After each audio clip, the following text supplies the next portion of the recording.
The elevator doors had not even opened yet when Clara Mills felt the first knot form in her stomach.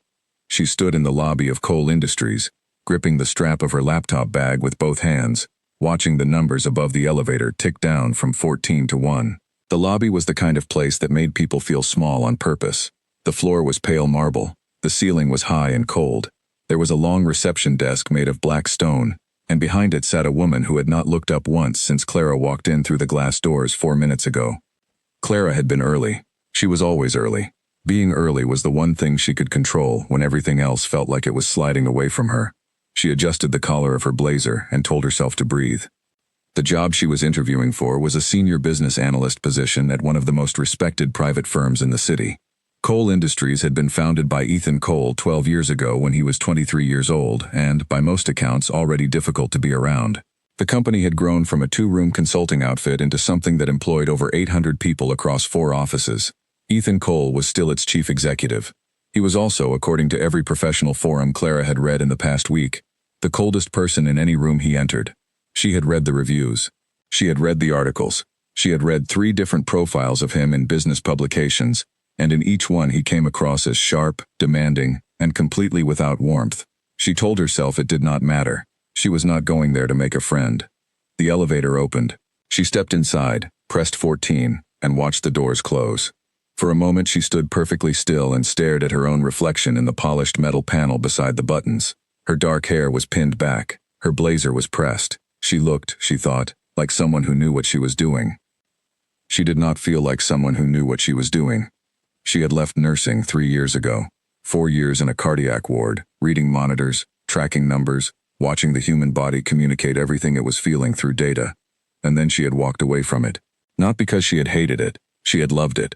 But the emotional weight of it had eventually become too heavy to carry every day, and she had spent 2 years retraining in business analysis while working night shifts at a private clinic to pay for it. Now she was here, 28 years old, carrying a portfolio she had built from scratch, and a resume that had enough gaps in it to make most hiring managers pause. Most hiring managers were not Ethan Cole. The elevator doors opened. The 14th floor was nothing like the lobby. The lobby had been cold and decorative. The 14th floor was working. There were people at desks behind glass walls, heads down, fingers moving. There was the low sound of a conversation happening somewhere she could not see.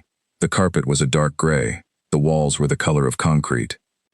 A woman appeared from around a corner. She was in her 40s, with short hair and a calm, efficient face. She wore a lanyard. "Clara Mills?" she said. "Yes," Clara said. "I'm Diane. I'll take you through." She said it pleasantly but without smiling, which Clara found more reassuring than a smile would have been. "The panel is already in the room. They started a few minutes early, so we'll go straight in." Clara's fingers tightened on her bag strap. "Of course," she said. They walked down a corridor. Clara noticed the doors they passed were all closed. She noticed that every person she could see through the glass panels was working. Nobody was talking to their neighbor. Nobody had personal items on their desks. One desk had a small potted plant on it, and it looked almost defiant. Diane stopped outside a door at the end of the corridor and knocked once. "Come in," said a voice from inside. It was a calm voice. Low, not loud, the kind of voice that had never needed to raise itself to be heard. Clara did not know yet that the voice belonged to Ethan Cole. She found out when Diane opened the door and she walked in. The room was rectangular and bright. There were floor-to-ceiling windows along one wall and a long table in the center. 3 people sat on the far side of the table. 2 of them looked up when Clara entered. 1 of them did not. The one who did not look up was sitting at the center of the 3. He was reading something on a slim tablet in front of him, and he was doing it with the particular stillness of someone who has decided that the moment he is in is worth his full attention, and that the interruption around him is simply not that moment yet. He was not what she had expected. The photographs in the business profiles had been formal. Sharp suits, controlled expressions, all the usual trappings of a profile shoot. In person he was different. He wore a dark jacket over a plain white shirt. No tie. His hair was short and dark. His jaw was set in a way that suggested thinking, not coldness. He looked, Clara thought, as though the only gear he had was forward. Then he looked up. His eyes were gray. She noticed that first, not because they were unusual, but because of the quality of attention in them, the way they arrived on her face and stayed there, taking inventory. Not rude, not warm, simply precise. "Sit down," he said. Clara pulled out the chair across from the panel and sat down. She placed her portfolio on the table in front of her. She set her pen beside it. She was aware that her pen was a cheap one, the kind you buy in a pack of 10, and that the table she had placed it on probably cost more than her monthly rent. Clara Mills, said the man to Ethan Cole's left. He was reading from a printed sheet. His name, she would learn in a moment, was Grant Webb, and he was the head of the analytics division. He was broad-shouldered and had the kind of face that defaulted to pleasant. You came from a nursing background. That's not what we usually see for this role. No, Clara said. I imagine it isn't. Walk us through the transition, said the woman to Ethan Cole's right, Lydia Stone, director of operations. She had sharp eyes and was already holding a pen, ready to write something down. Clara took a breath. She had rehearsed this. She knew the shape of the answer. I spent 4 years in a cardiac ward, she said. In that environment, everything comes down to pattern recognition and decision-making under pressure. You're reading data, vitals, readings, results, and you're making judgment calls in real time. When I transitioned to business analysis, I found that the core of the work was exactly the same. You're reading different data, but the process is identical. Find the signal in the noise. Make the call. Move. She paused. I retrained formally over 2 years. My portfolio covers 6 projects, 3 of which I led independently. I'm not here because I need a career change. I'm here because this is the career I've been building toward. Grant Webb nodded. He wrote something down. Ethan Cole did not write anything down. He was still watching her. Clara kept her eyes on Grant, because looking at Ethan Cole for more than a second felt like standing too close to something she did not fully understand yet. Your gap in formal employment, Lydia said. Between leaving the clinic and now, 14 months. Yes, Clara said. Explain that. Clara had been waiting for this. She had a clean, professional version of the answer ready. She used it now. I was caring for a family member, she said. Full-time. It was a decision I made with both eyes open. When the situation resolved, I returned to work immediately. The projects in my portfolio were completed during that period, in the hours I could spare. They are not filler. They represent the standard I hold myself to when nobody is watching. She said the last sentence without planning to. It had simply come out that way. Lydia Stone looked at her steadily. Then she wrote something down. It was Ethan Cole who spoke next. Which of the 6 projects in your portfolio do you think is the weakest? Clara looked at him.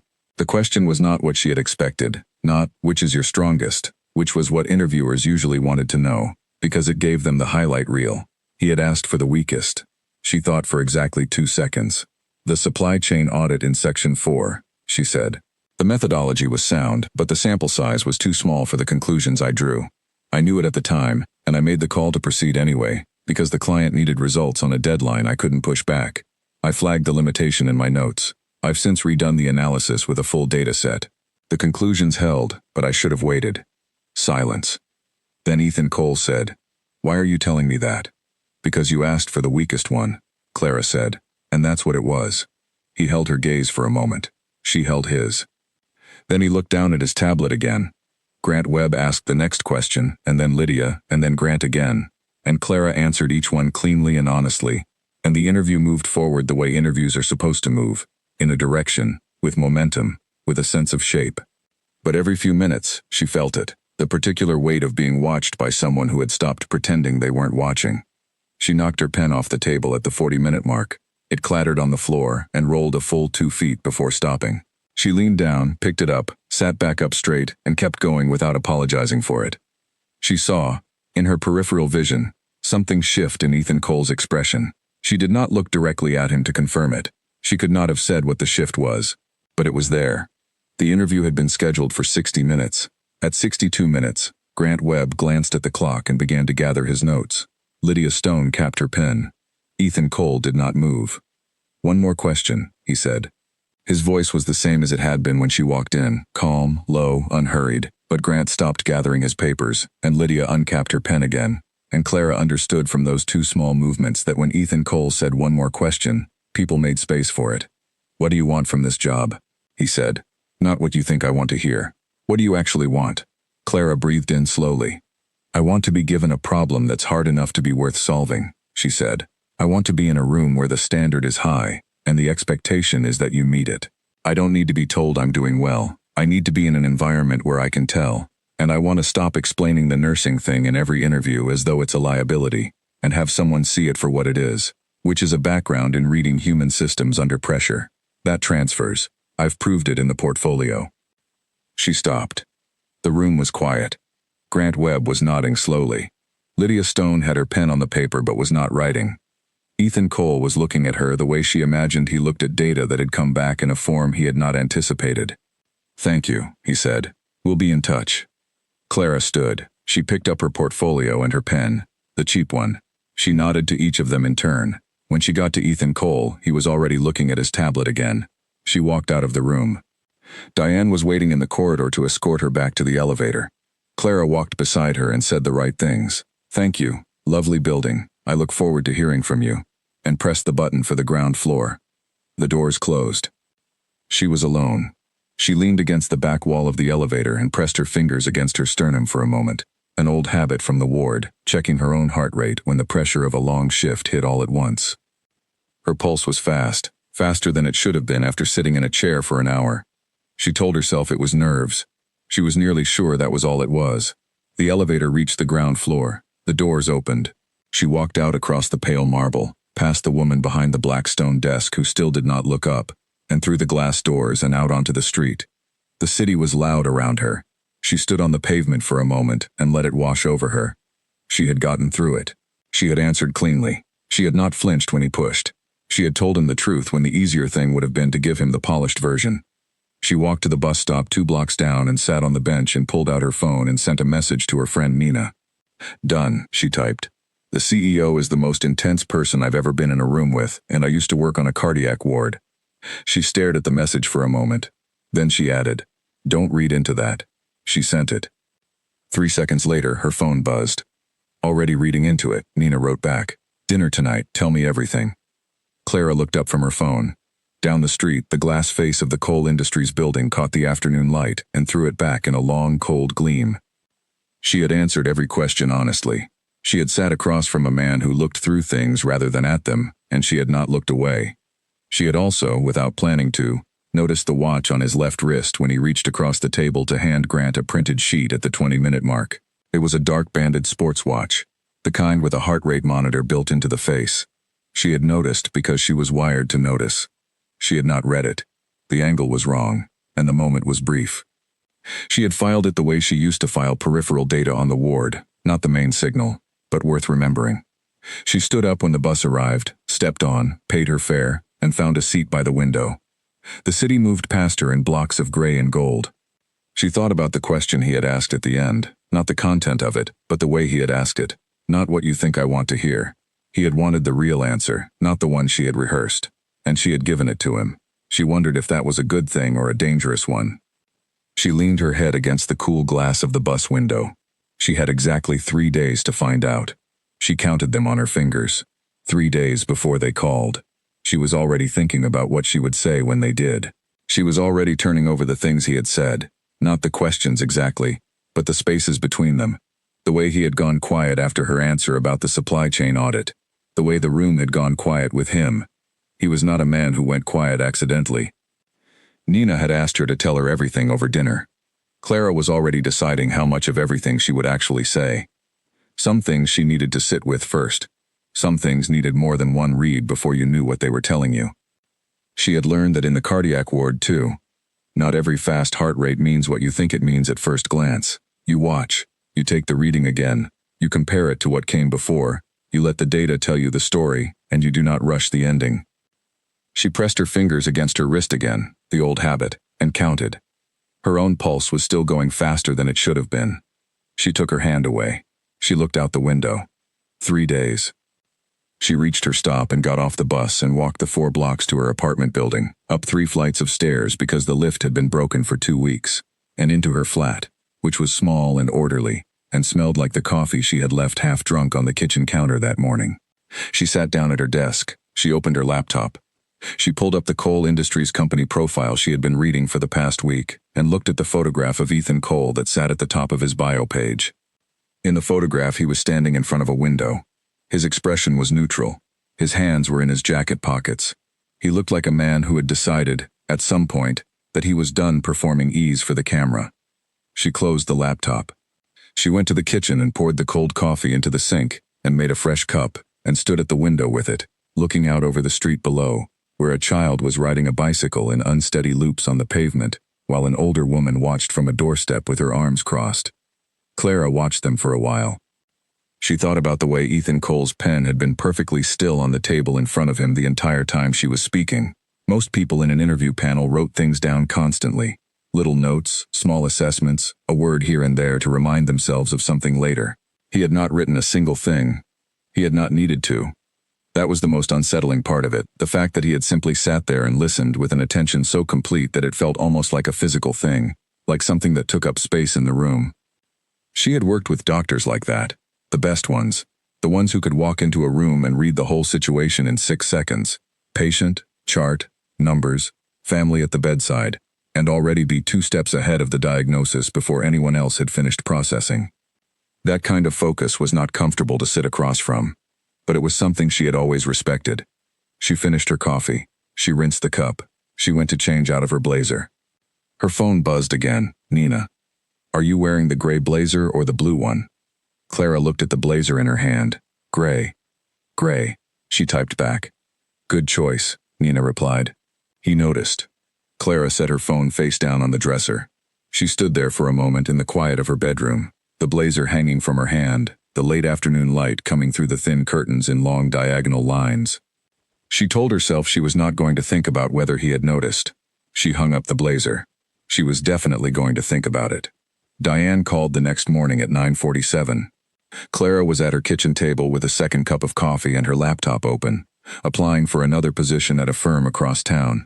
Not because she had given up on Cole Industries, but because she had learned long ago that waiting on one answer was a way of giving your power away.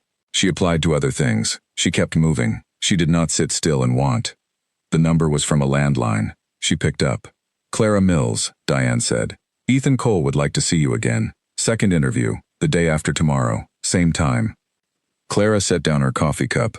Of course, she said. I'll be there. Do you have any questions? Clara had approximately 11 questions. She asked none of them. No, she said. I'll see you Thursday. She hung up. She sat for a moment looking at the laptop screen, at the half-completed application form for the other firm. Then she closed that browser tab and opened a blank document and started writing notes about what she needed to prepare. She was already thinking about the supply chain audit, about whether he had checked it after she left, gone into her portfolio, pulled up Section 4, run the numbers himself. She thought he probably had. He had the look of someone who verified things rather than accepted them at face value. The idea of him going through her work after she had left the building gave her a feeling she chose not to name precisely. She wrote her notes. She prepared. She did not tell Nina until dinner. A second interview, Nina said, leaning across the small table with her chin in her hand. He called you back the next morning. His assistant called, Clara said.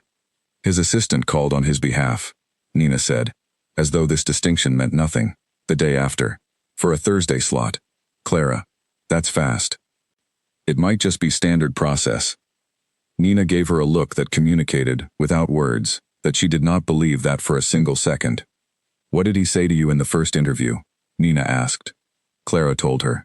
The questions, the answers, the supply chain moment. The last question, not what you think I want to hear. She told it carefully and in order, the way she would report a clinical finding. Facts first, interpretation after.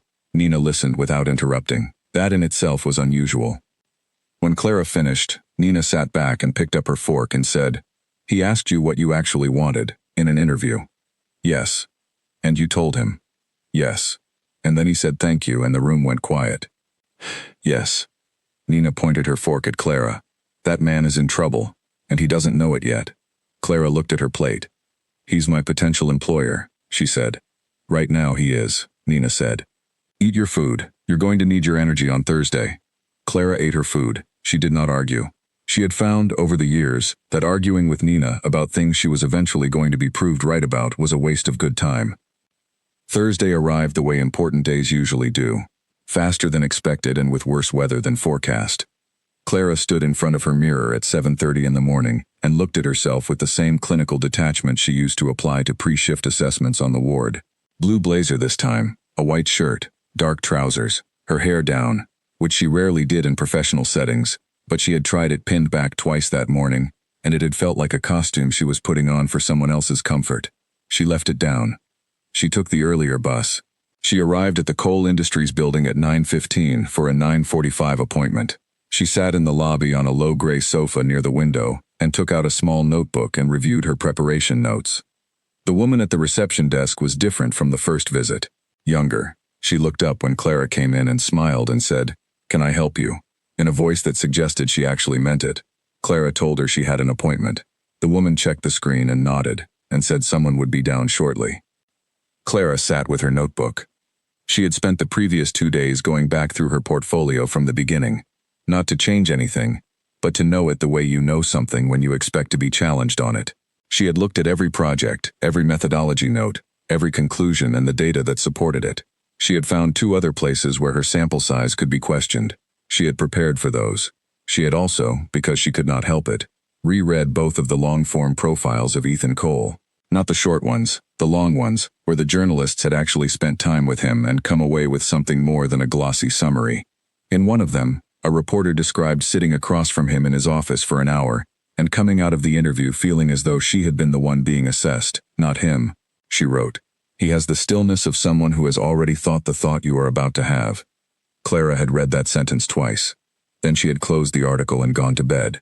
Diane appeared at 9:40. Same calm face, same efficient walk. "Good morning, Clara." "Good morning." "Just Mr. Cole today," Diane said, and something in Clara's chest performed a small, unhelpful maneuver that she chose to ignore. Just him, no panel, a one-on-one. She followed Diane into the elevator. This time they got off on the 15th floor, not the 14th.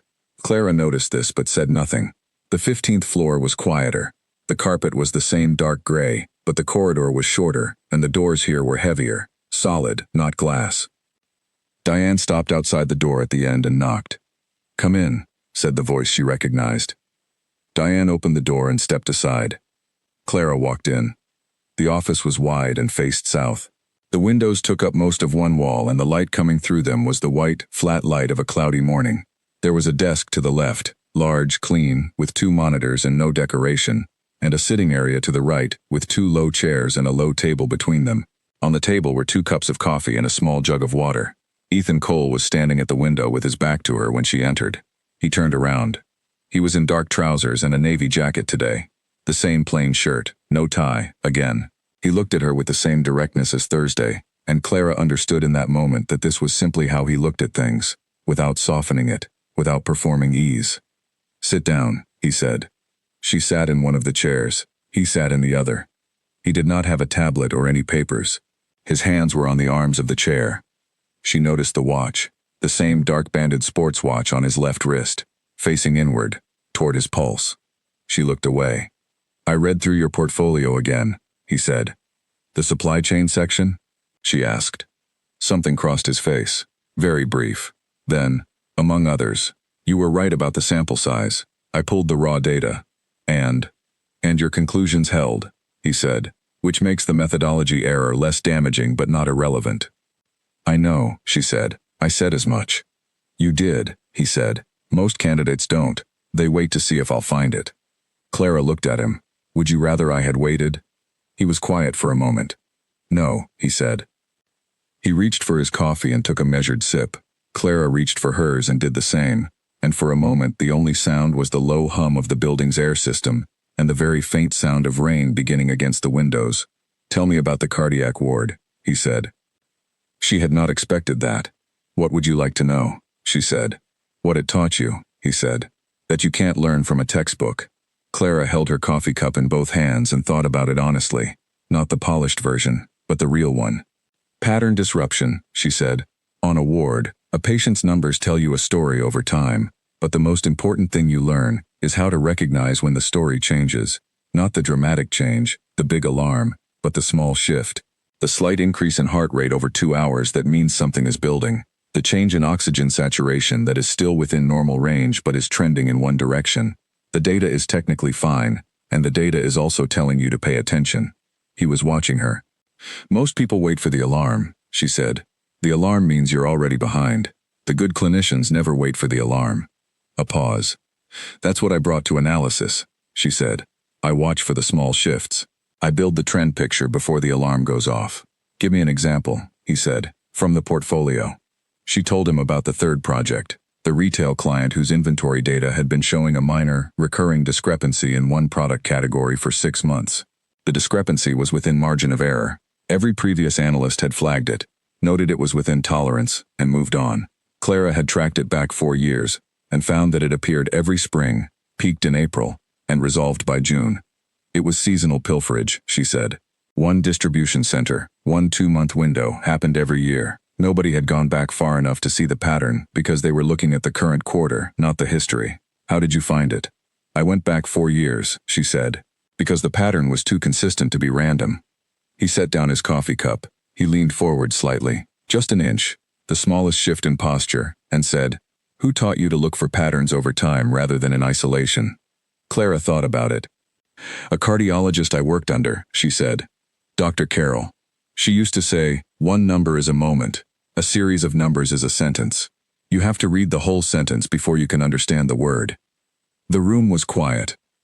Ethan Cole was still leaning slightly forward. His elbows were on the arms of the chair. His hands were loosely clasped. He was looking at her with the full weight of his attention, and it was, she could not find a more accurate word for it, considerable. "I have one question," he said. She waited. "If you take this position," he said, "and you find something in our data that the previous team missed, something that reflects badly on a decision I made, what do you do with it?" Clara looked at him steadily. "I bring it to you," she said. "Even if it's uncomfortable. Especially then," she said. "The uncomfortable findings are the only ones that matter." He held her gaze. She held his. Then he sat back. He reached for his coffee again. He looked out at the rain on the window for a moment. "I'll tell you something," he said. "The panel on Tuesday liked you. Grant thought your portfolio was strong. Lydia thought you were direct without being aggressive, which is a balance she said most candidates get wrong in one direction or the other." Clara waited. "I thought," he said, "that you were the most honest person who had sat in that room in a long time, which is either a significant advantage or a significant complication. I haven't decided yet." Something shifted in Clara's chest. She kept her expression level. "For this role," she said, "I'd argue it's an advantage." "Yes," he said after a beat. "You probably would." And then, Clara would go over this moment many times afterward. He leaned forward again to pick up his coffee cup, and the sleeve of his jacket pushed back along his forearm, and the face of his sports watch turned briefly toward her. She was not trying to read it. She read it. 91 beats per minute. She had been a cardiac nurse for 4 years. She knew the resting heart rate of a healthy 35-year-old man sitting in a chair having a conversation. She knew it the way she knew her own name. 91 was not resting. The sleeve fell back. The watch face disappeared. She took a sip of her coffee. She did not change her expression. She did not look at his wrist again. She had the data. She sat with it in the back of her mind, filed, noted, time-stamped, the way she had been trained to. Not every finding means what you think it means at first. You collect it, you hold it, you wait for the larger picture to form. He was saying something about the team structure, about who she would report to and how the project cycles ran. She listened. She asked a question about the data infrastructure. He answered it in detail, more detail than she had expected, which told her he had genuine command of the technical side rather than relying on his team to carry it. She asked a second question. He answered that too. At some point she realized that what was happening was no longer an interview, it was a conversation, the kind that had its own direction and momentum, where the questions were coming from both sides and neither of them was reading from a prepared list anymore. She noticed it. She suspected he noticed it too. The meeting ran to 75 minutes. When he stood to end it, he did not offer the standard pleasantries about being in touch. He said, "You'll hear from Diane tomorrow morning." Clara stood. She picked up her notebook. "Thank you for your time," she said. He nodded once. She walked to the door. She put her hand on the handle. She had 1 foot out of the office when he said her name. "Clara." She turned. He was standing exactly where she had left him, by the chairs, beside the low table with the coffee cups.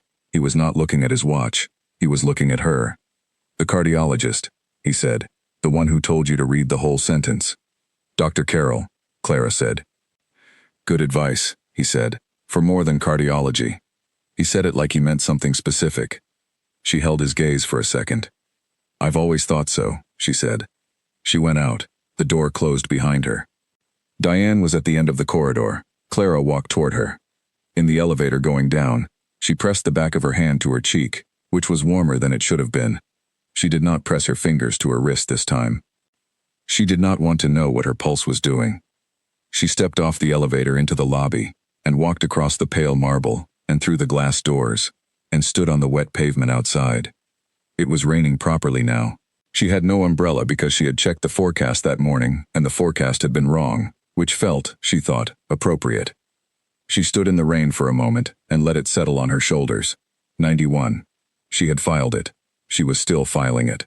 The trained part of her brain was already building the context, what kind of conversation it had been, the length of the meeting, whether he had moved around the room or stayed seated, whether there was any environmental factor that might account for an elevated rate. He had stayed seated. The room was cool. The conversation had been calm in tone, if not in content. She started walking toward the bus stop. There were explanations, caffeine, a previous meeting that had been stressful, a medical reason she had no way of knowing about, a pre-existing condition that raised his baseline. She was not his nurse.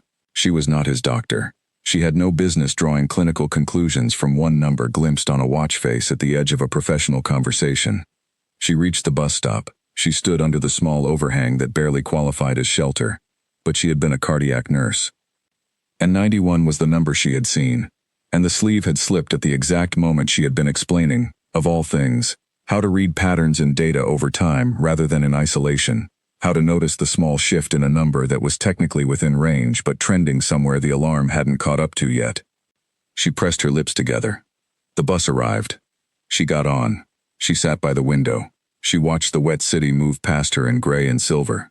The watch had been there in the first interview too. She had seen it when he leaned across the table. She had noticed it but not read it. She wondered what it had read then. She wondered what it read right now. She put her forehead against the cool glass and watched the rain. Tomorrow morning Diane would call. She knew what Diane would say. She also knew, with the particular precision of someone trained to trust what the numbers told her, that this was no longer entirely a story about a job. She was not ready to say that out loud, not to Nina, not to herself, not fully. But the data was already in her hands, and she was already doing what she had always done with data. She was watching the trend. She was waiting for the picture to form. She was not waiting for the alarm. The offer came by email at 9:12 on Friday morning. Clara was still in bed, not because she was lazy but because she had been awake since 5 and had eventually given up on sleep at 6:30 and made coffee and sat at her desk until 8, and then, because there was nothing else to do but wait, she had gone back to bed and lain there with her eyes open, which was not rest but was at least horizontal. Her phone buzzed on the nightstand. She reached for it. The email was from Diane. Formal, clean, 4 sentences. An offer of employment for the senior business analyst position. Compensation details attached. Start date suggested as the following Monday, 2 weeks out, pending her acceptance. At the bottom, one additional line. Mr. Cole has asked me to extend his personal hope that you will accept. Clara read that line twice. Then she sat up in bed and called Nina. Nina answered on the second ring, which meant she was already awake, which meant she had been waiting. Tell me, Nina said. They offered it, Clara said. A beat of silence. Of course they did, Nina said, and her voice had the warmth of someone who is not surprised but is very glad. Are you going to take it? Yes, Clara said. How do you feel? Clara looked at the window. The morning was gray and quiet. A pigeon was walking along the ledge outside with the particular self-importance of a pigeon that has never been told it is not interesting. I feel, she said, like something is starting. She could not have been more precise than that, not yet. 2 weeks. She gave them to herself deliberately, not to rest, but to prepare. She read everything publicly available about Cole Industries' current projects and client base. She mapped the data infrastructure from what she could access. She reviewed the industry reports that touched their primary sectors. She also, because she could not stop herself, searched for any public record of Ethan Cole that she had not already found, not obsessively, methodically, the way she would study a patient's chart before a shift, not to make assumptions, but to arrive informed. What she found was consistent with what she already knew. Private man, excellent professional reputation, no social media presence under his own name. One interview from 4 years ago in a business journal where he had spoken about the company's growth. In that interview he had said, when asked what quality he most valued in the people he hired, honesty, not the easy kind, the kind that costs you something. She had read that line before, she realized, in one of the profiles she'd already been through. She put her laptop down.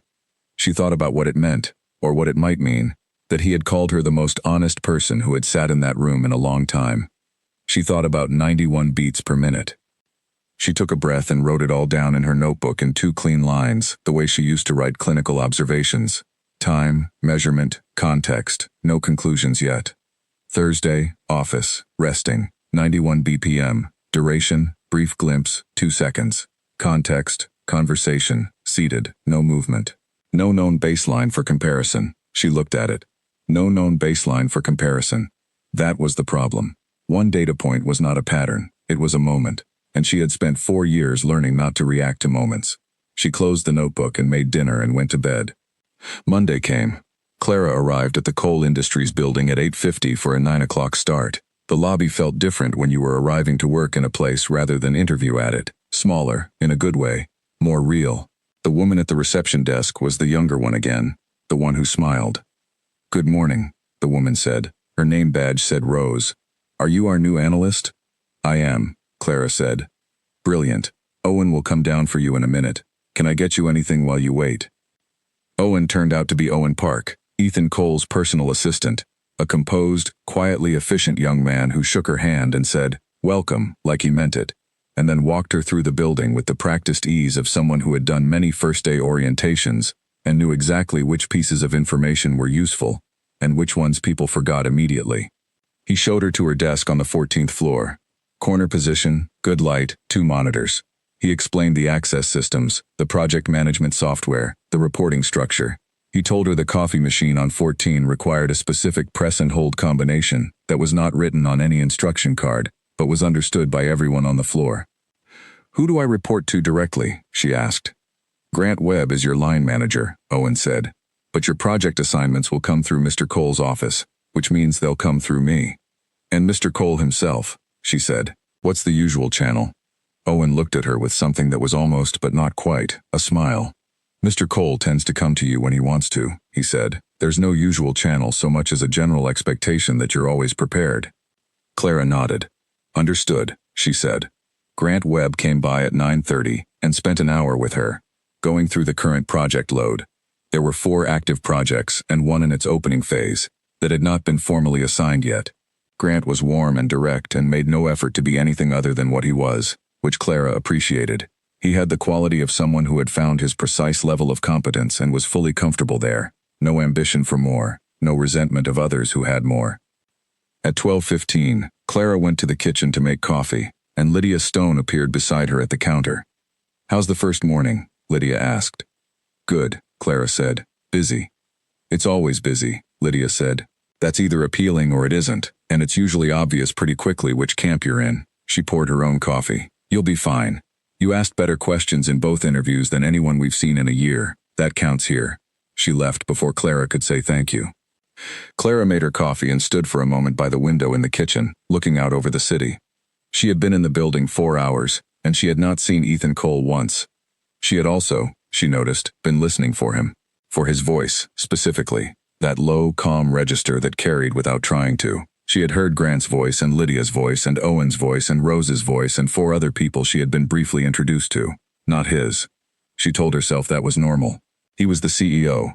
He was not going to walk through the floor on a Monday morning to greet the new analyst. She picked up her coffee and went back to her desk. At 3:40 that afternoon, she heard the elevator open at the end of the floor. She was deep in a data set and did not look up immediately. Then she became aware, without being able to say exactly why, that the ambient sound of the floor had shifted slightly. Not quieter, precisely. More focused. The way a room sounds when everyone in it is aware of something without looking directly at it. She looked up. He was walking along the far side of the floor toward Grant's office. Dark jacket, same plain shirt. He had a single sheet of paper in one hand and was reading it as he walked. He did not look at anyone as he passed. He did not look toward Clara's desk. She looked back at her screen. Her fingers were still on the keyboard. She made herself type something. It was not a very useful sentence, but it was a sentence. He was in Grant's office for 11 minutes. She knew this because she was aware of the time he went in, and the time the door opened again. She was not watching the door. She had made sure of that. But she was aware of it the way you are aware of a sound you're pretending not to hear. He came out. He walked back along the far side of the floor. He passed the elevator and continued down the corridor toward the stairs. He still did not look at Clara's desk. She thought, he is very good at this. Then she thought, at what, exactly? She did not have a satisfying answer to that. She made herself go back to work. She was genuinely good at her work, and her work was genuinely interesting, and by 4:30 she had forgotten to track the sounds of the building, which was a significant improvement. Owen brought her a message at 5 o'clock. Not an email, an actual printed note on headed paper which struck her as deliberately formal in a way that felt pointed. The note said, "Welcome to the team. The project coming into its opening phase will be briefed Thursday at 10. Your involvement has been requested. EC." Clara read it twice. She turned it over. Nothing on the back. She folded it and put it in her bag. Owen was still standing there. "Is there anything you need?" he said. "No," she said. "Thank you." He nodded and left. Clara sat at her desk and looked at the folded note inside her open bag for a moment. "Your involvement has been requested." Not assigned. Not assigned in the usual way of work, where someone above you decides you're doing a thing and tells you to do it. Requested. Which implied that someone, not Owen certainly, and not Grant, had made a specific decision to include her in something she had been on the job for approximately 8 hours. She did not look toward the stairs through which Ethan Cole had exited the floor. She closed her bag. She finished her work. She packed up at 5:45, took the elevator down, crossed the pale marble lobby where Rose had already finished for the day, and went out through the glass doors into the evening. The city was different at that hour, purposeful, moving, full of people heading somewhere. Clara walked to her bus stop with her bag on her shoulder and her jacket buttoned and her mind already turning over the data set she'd been working through when she was interrupted. She did not think about the note. She thought about it on the bus. She thought about it walking up the 3 flights of stairs to her flat. She thought about it making dinner, eating dinner, washing her plate. She took it out of her bag and laid it flat on the kitchen table. "Your involvement has been requested." She studied the handwriting. It was precise, no loops, letters that stood separately from each other, connected but not attached. She had seen handwriting like that in medical charts, the kind that legibility was never ambiguous about, because in that context ambiguity cost things. She folded it back up.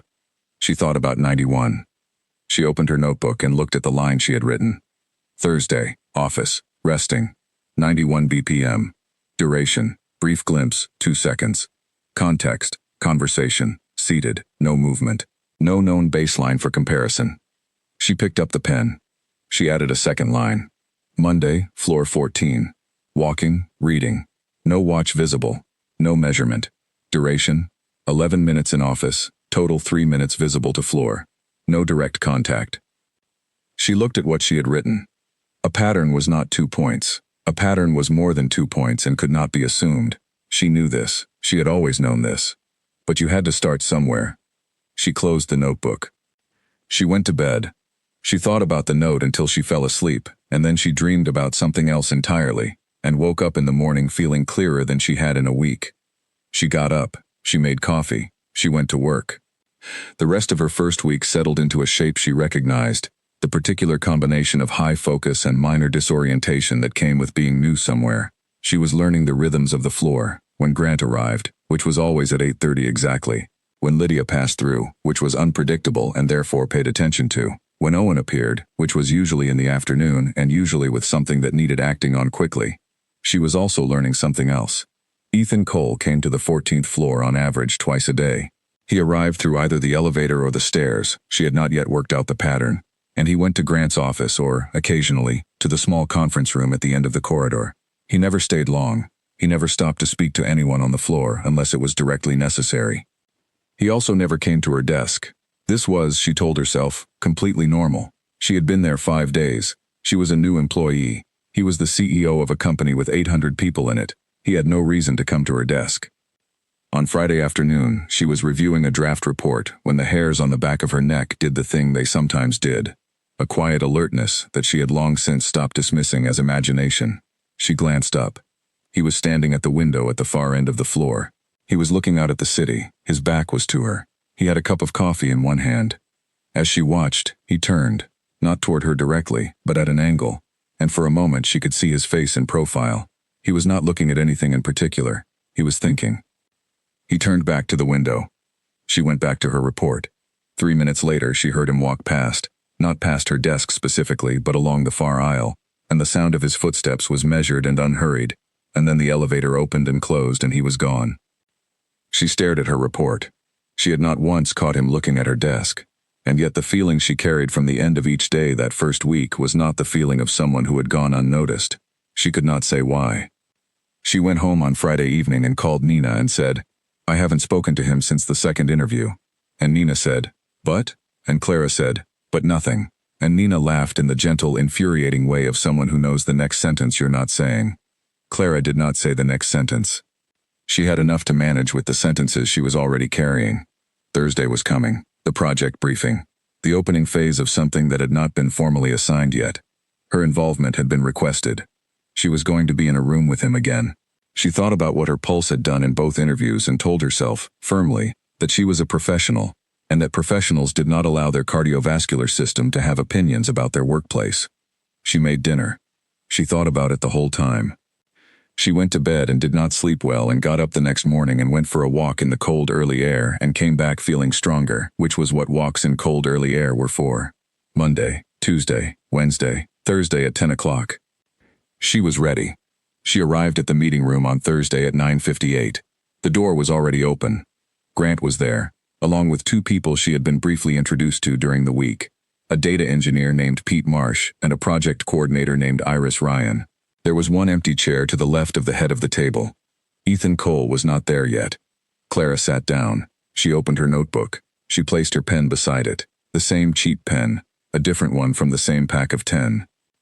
She heard him before she saw him, the particular quality of his footstep in the corridor, unhurried but without any lost movement, each step arriving exactly where it was going. He came through the door. He sat at the head of the table. His eyes moved along the room. Grant, Pete, Iris, and then landed on Clara with the same flat precision as the first day she had walked into his interview room. "Good morning," he said. He said it to the room. He did not say it to her specifically. But his gaze had stayed on her for 1 second longer than it had on anyone else. She knew because she had been counting. She opened her notebook to a fresh page and wrote the date at the top. She told herself to concentrate. She concentrated. The project was called the Meridian Review. Ethan explained it in the same way he did everything. Directly, without preamble, without the softening language that most executives used when they were about to drop a significant amount of work on a team. He laid it out in full and expected the people in the room to keep up. It was a comprehensive audit of the company's 3 largest client relationships, all of which had been running for more than 5 years and none of which had been formally reviewed since the second year. The concern, as Ethan stated it, was that the services Cole Industries provided had evolved significantly, the client expectations had evolved with them, and nobody had gone back to look at whether the foundational data agreements, the terms, the methodology frameworks, the reporting cycles, still reflected the actual work being done. "If there's a gap," he said, "I want to know the size of it. If it's small, we adjust. If it's significant, we rebuild." He looked at Clara when he said the last part. She made a note. "Timeline?" Grant asked. 12 weeks to first findings, Ethan said. 8 to a preliminary picture if the data access is clean from the client side. Pete Marsh wrote something, and then looked up and asked a technical question about data architecture compatibility. Ethan answered it with more depth than Clara had expected, enough depth that it was clear he had already thought through the infrastructure problem before bringing it into the room. She found herself revising her understanding of him slightly. She had assumed, based on the profiles and the way the floor responded to his presence, that he was the kind of executive who set direction and left execution to others. He wasn't. He was the kind who set direction and also understood, in real technical terms, what execution would require. That was different, and harder to categorize. When the meeting ended, the others filed out. Clara was still writing up her notes and was the last to stand. "Clara," he said. She looked up. He was still in his chair at the head of the table. He had not moved. "Your background in clinical data systems," he said. "The longitudinal tracking you described in the second interview. Pattern over time rather than point in time." "Yes," she said. "That's what I need for Meridian," he said. "These 3 client relationships aren't going to make sense in isolation. They need to be read as a history." She nodded. "You'll lead the data methodology," he said. "Grant will manage the client communication and timeline. You'll design how we read what we find." It was not phrased as a question. She said, "I can do that." He stood. He picked up the single sheet of notes he had come in with and folded it once. Owen will set up a weekly check-in, he said. Thursdays, 10 o'clock. He walked past her toward the door. He was close enough that she could have reached out and touched the sleeve of his jacket without fully extending her arm. She did not extend her arm. He paused in the doorway.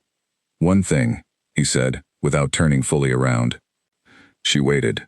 When you find something that looks wrong, he said, don't bring it to Grant first. Bring it to me. Then he was gone. Clara stood beside the conference table with her notebook in her hands. She thought, this is going to be complicated. Then she thought, it already is. She gathered her things and went back to her desk and opened the project documentation Owen had already sent to her inbox. It had arrived 2 minutes after the meeting ended, which meant Owen had prepared it before the meeting, and began to work. The first 3 weeks of the Meridian Review established a rhythm that Clara had not expected to find so quickly. She was at her desk by 8 every morning. She was usually still there at 6. The work was exactly what she had told him she wanted, hard enough to be worth solving, and with a standard high enough that she could feel when she was meeting it. The data from the 3 client accounts was, as she had suspected it might be, a very different story depending on when you were looking at it. In the first year of each relationship, the data was clean and precisely documented. As time went on, the documentation became looser, the methodology notes shorter, the reporting summaries less specific. Not dishonest, nothing had been hidden or falsified. Just eroded, in the way that any process erodes when it runs on assumption and familiarity for too long. She mapped the erosion. She built a timeline for each account that showed, year by year, where the documentation had started to drift from the original framework.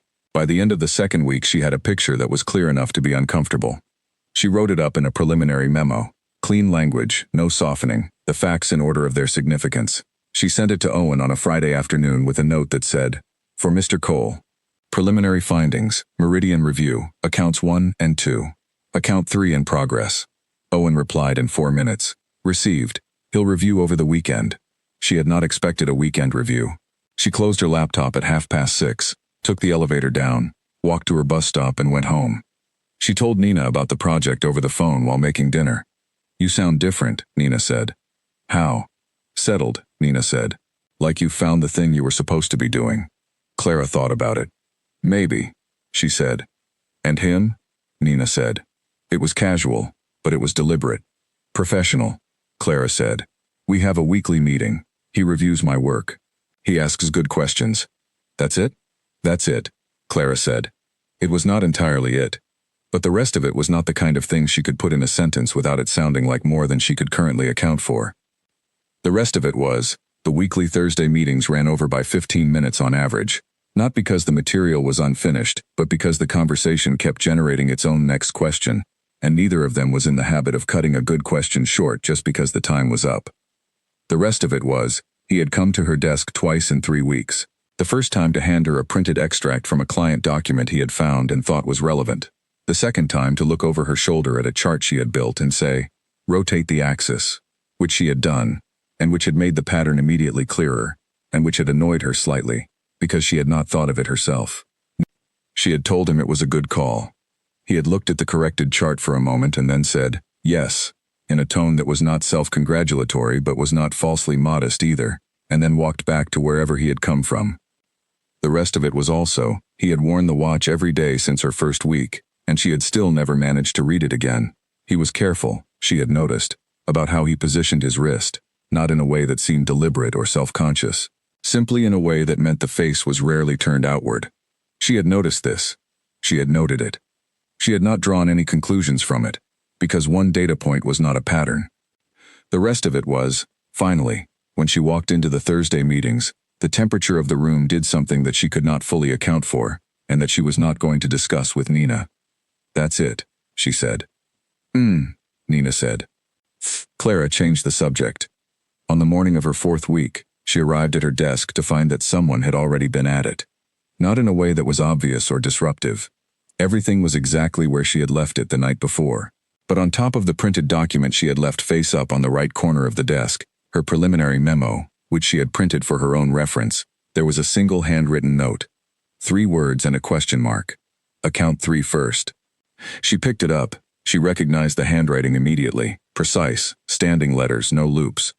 He had been at her desk before she arrived, which meant he had come in early enough to look at her work before the floor populated. which meant he had read the memo she had sent Owen on Friday and come in on a Monday morning thinking about account 3. She turned the note over. Nothing on the back. She sat down. She put the note beside her keyboard. She thought about account 3. Account 3 was the one she had been leaving until last because it was the most complex, the oldest relationship, with the most documentation, and the most significant gap between what the original framework had promised and what was currently being delivered. She had been building up to it. She picked up her pen. She wrote on the bottom of his note, "Already started. Results by Thursday." She left it on the desk where she had found it. She opened her laptop and started work. At 11:30, she got up to get coffee. When she came back, the note was gone. A new one was in its place. Same handwriting. Good. One word. She stared at it for a moment. Then she smiled. Not a big smile, not the kind anyone would have noticed from across the floor, just a small pull at the corner of her mouth. She folded the note and put it in her notebook. She went back to work. She had a lot to do by Thursday. That night, she took the long bus route home, the one that went through the park and added 20 minutes to the journey but was worth it when she needed to think. She sat by the window and watched the trees go past, bare-branched in the winter cold, and thought about what was happening with a kind of clinical honesty she had learned to apply to the things that mattered most. What was happening was that she had accepted a job at a company where the chief executive had a heart rate of 91 beats per minute during what should have been a routine professional conversation. She had observed this once and not mentioned it to anyone. She had subsequently been given a significant project to lead. She had found, in the course of that project, that the chief executive was considerably more technically engaged than his public image suggested. She had also found that the weekly meetings they had scheduled were the part of her week she was most mentally prepared for, and that this preparation had an edge to it that was not entirely professional in nature. She looked out at the dark trees. She was a precise person. She had always been precise. It was what the cardiac ward had demanded, and what she had given it, and what had, in the end, shaped her. Precision meant naming things accurately, even when the accurate name was inconvenient. She pressed her forehead to the cold glass of the bus window. The accurate name, she thought, was this. She had not stopped thinking about 91 since the day she had seen it, and she was beginning to think that was data too. She did not write it in her notebook. Some things you hold without writing down, not because they are uncertain but because they are too certain, and the certainty of them needs a little more time before it is ready to become a sentence.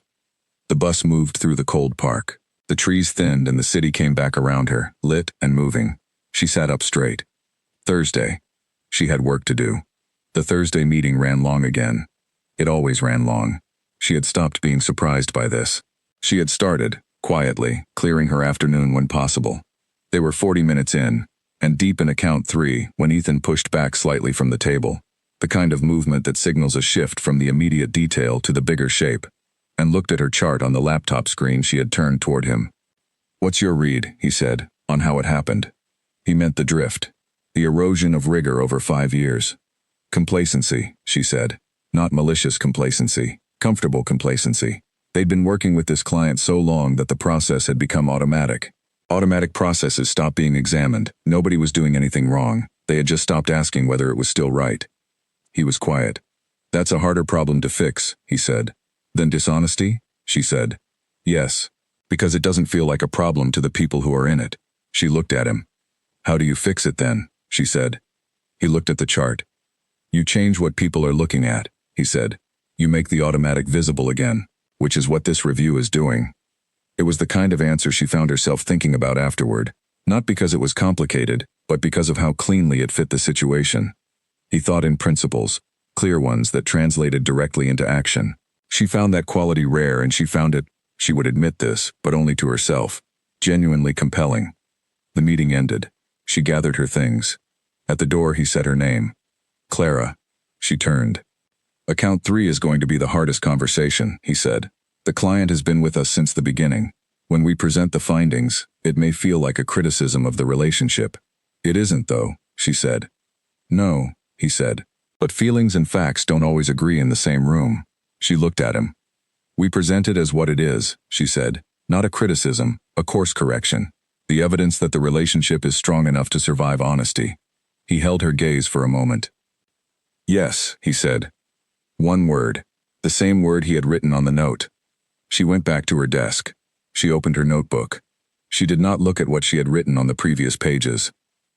She opened a new page and started mapping the client presentation. She had gotten through another Thursday.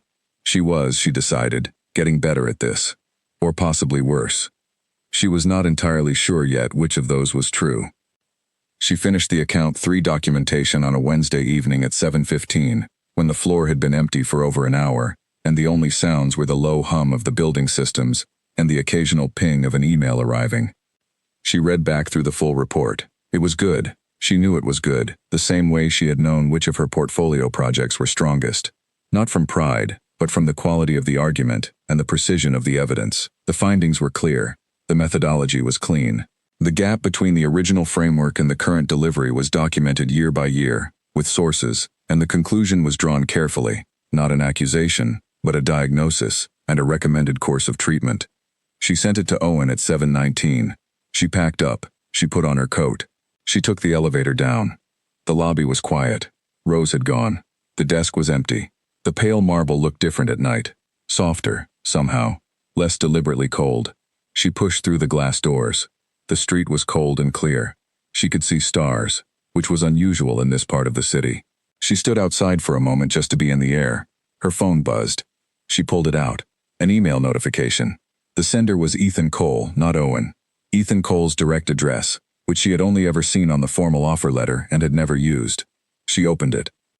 It was 4 sentences. Received the Account 3 report. I've read it. It's exactly right. See you Thursday. She stood on the pavement outside the Cole Industries building in the cold night air and read it twice. It's exactly right. She put her phone in her pocket. She walked to the bus stop. She did not smile, exactly. But the feeling she carried on the bus home was warm in a way the night was not, and she held it quietly the whole way, like something she did not want to spill. She had been at Cole Industries for 6 weeks when Lydia Stone stopped her in the corridor and said, without preamble, "Are you staying late tonight?" Clara looked up from the document in her hands. "Planning on it," she said. "The Account 3 client presentation is Monday, and I need to run the numbers one more time." Lydia nodded, as though this was the answer she had expected. "Ethan will be here late too," Lydia said. "He always is, the night before a major client meeting. Just so you know." She said it with the tone of someone who is offering information and not explaining why. Clara said, "Thank you." Lydia walked away.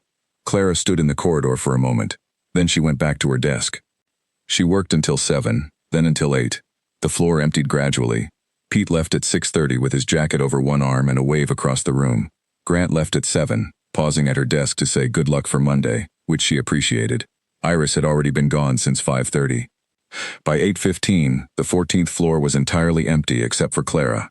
She stood up, stretched, rolled her neck, and went to the kitchen to make a new cup of coffee. The kitchen was lit and clean and quiet. The coffee machine made its usual sequence of sounds. She stood at the window with the warm cup in her hands and looked out at the city below, which at this hour was a grid of amber light against dark sky. She was not thinking about Lydia's comment. She was absolutely thinking about Lydia's comment. She went back to her desk.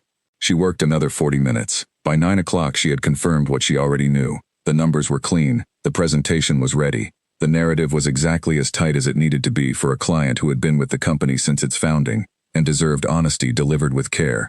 She saved everything. She backed it up.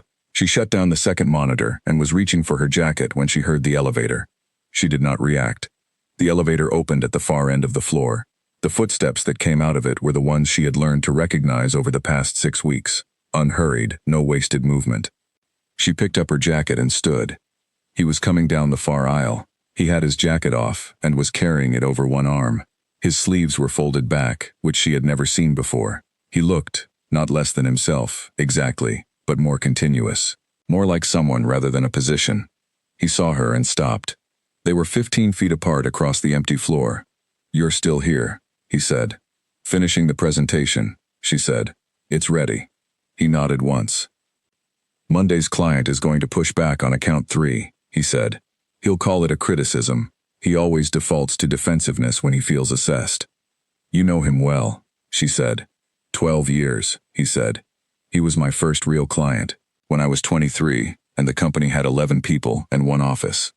He said it without nostalgia, simply as a fact, but it was the first personal fact she had heard him offer about himself that was not connected directly to a business question. She held it carefully. "Then he trusts you," she said. Use that. The trust came before the finding. Let him feel it. He looked at her. You're telling me how to manage my oldest client, he said. I'm suggesting it, she said. You can ignore it. Something crossed his face, the same brief movement she had seen in the interview room when she had told him the supply chain section was her weakest. It was not quite a smile. It was something more internal than a smile. I'm not going to ignore it, he said. He set his jacket over the back of the nearest empty chair. He stayed where he was. She stayed where she was. The floor was quiet around them, the particular quality of quiet that an empty office has at night, when the building is running but nobody is in it. Why did you stay late? He said. I told you, the presentation. The presentation has been ready since this morning, he said. Owen pulled the final file version. It was saved at 10:42. Clara looked at him. You checked the file version, she said. I check everything, he said. I know, she said. A pause. I wanted to be sure, she said. It was honest. It was not the whole answer, but it was the part of the answer she could say. He was looking at her with the same quality of attention she had first encountered in the interview room, the kind that took inventory and did not look away. In the interview room it had been startling. Now, 6 weeks in, it was something she had grown accustomed to without ever growing comfortable with. Is there something in the account 3 data you're not sure about? He asked. He was giving her an exit, a professional explanation for the late night if she wanted it. She almost took it. No, she said. The data is clean. I'm sure of it. He was quiet. She put on her jacket. Monday, she said. I'll be in at 8. She picked up her bag and walked toward the elevator. She was aware, with every step, of the 15 feet between where she had been standing and where he still was. She pressed the button. She waited. He said her name. Clara. She turned. He was still standing where she had left him. His jacket was still over the chair. His sleeves were still folded back. He looked in the long shadows of the empty office, like someone who had almost said something and was still deciding whether to finish it. You've done exceptional work on this review, he said. She waited for the but. There was no but. Thank you, she said. The elevator opened. She got in. She pressed the ground floor button. She watched the doors close. She stood in the elevator going down and thought about the way he had said her name when she was already walking away. Not urgently, not loudly. The same low register it always was, as though he had simply decided that the moment was worth one more thing. 12 years with the first client, 23 years old when he started, an 11-person company in one office. She had not known any of that before tonight. She walked out through the lobby, across the pale marble, past the empty desk. She pushed through the glass doors. The night was cold and clear again. She could see the same stars she had seen the previous week. She had been going to go straight to the bus stop. Instead, she stood outside for a moment with her bag on her shoulder and her jacket buttoned and looked up at the glass face of the building.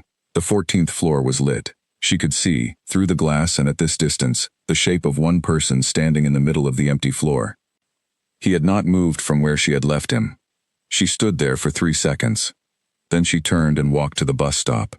She did not look back. She wanted to. She did not. On the bus, she sat with her bag in her lap and her hands folded on top of it, and thought about the space of the empty office, and the folded sleeves, and the moment before the elevator had opened when he had almost said something and had settled, finally, for exceptional work. She thought about what the other option had been, the sentence that had almost been the one instead. She did not know. She could not know. But she was a person who read patterns over time, and the trend picture she was assembling, quietly, carefully, data point by data point, was becoming harder to dismiss. She got home. She made dinner. She called Nina. How are you? Nina said. Fine, Clara said. Busy. Monday is the big client meeting. And him? Clara stirred her pasta. Professional, she said. Right, Nina said. They talked about other things for 20 minutes. Nina's new apartment, Clara's cousin's birthday, a film they had both been meaning to see. Clara washed her plate. She made tea. After she hung up, she sat at her kitchen table with the tea in front of her and her notebook open. She read the 2 lines she had written after the interviews. Then she turned to a new page and wrote a new line. Wednesday evening, floor 14. Empty building. Standing conversation, 9 p.m. No watch visible. Duration, approx. 12 minutes. First personal information offered unprompted. Eye contact held longer than professional standard. Exit. Name called when leaving. No clinical reading. Observation only.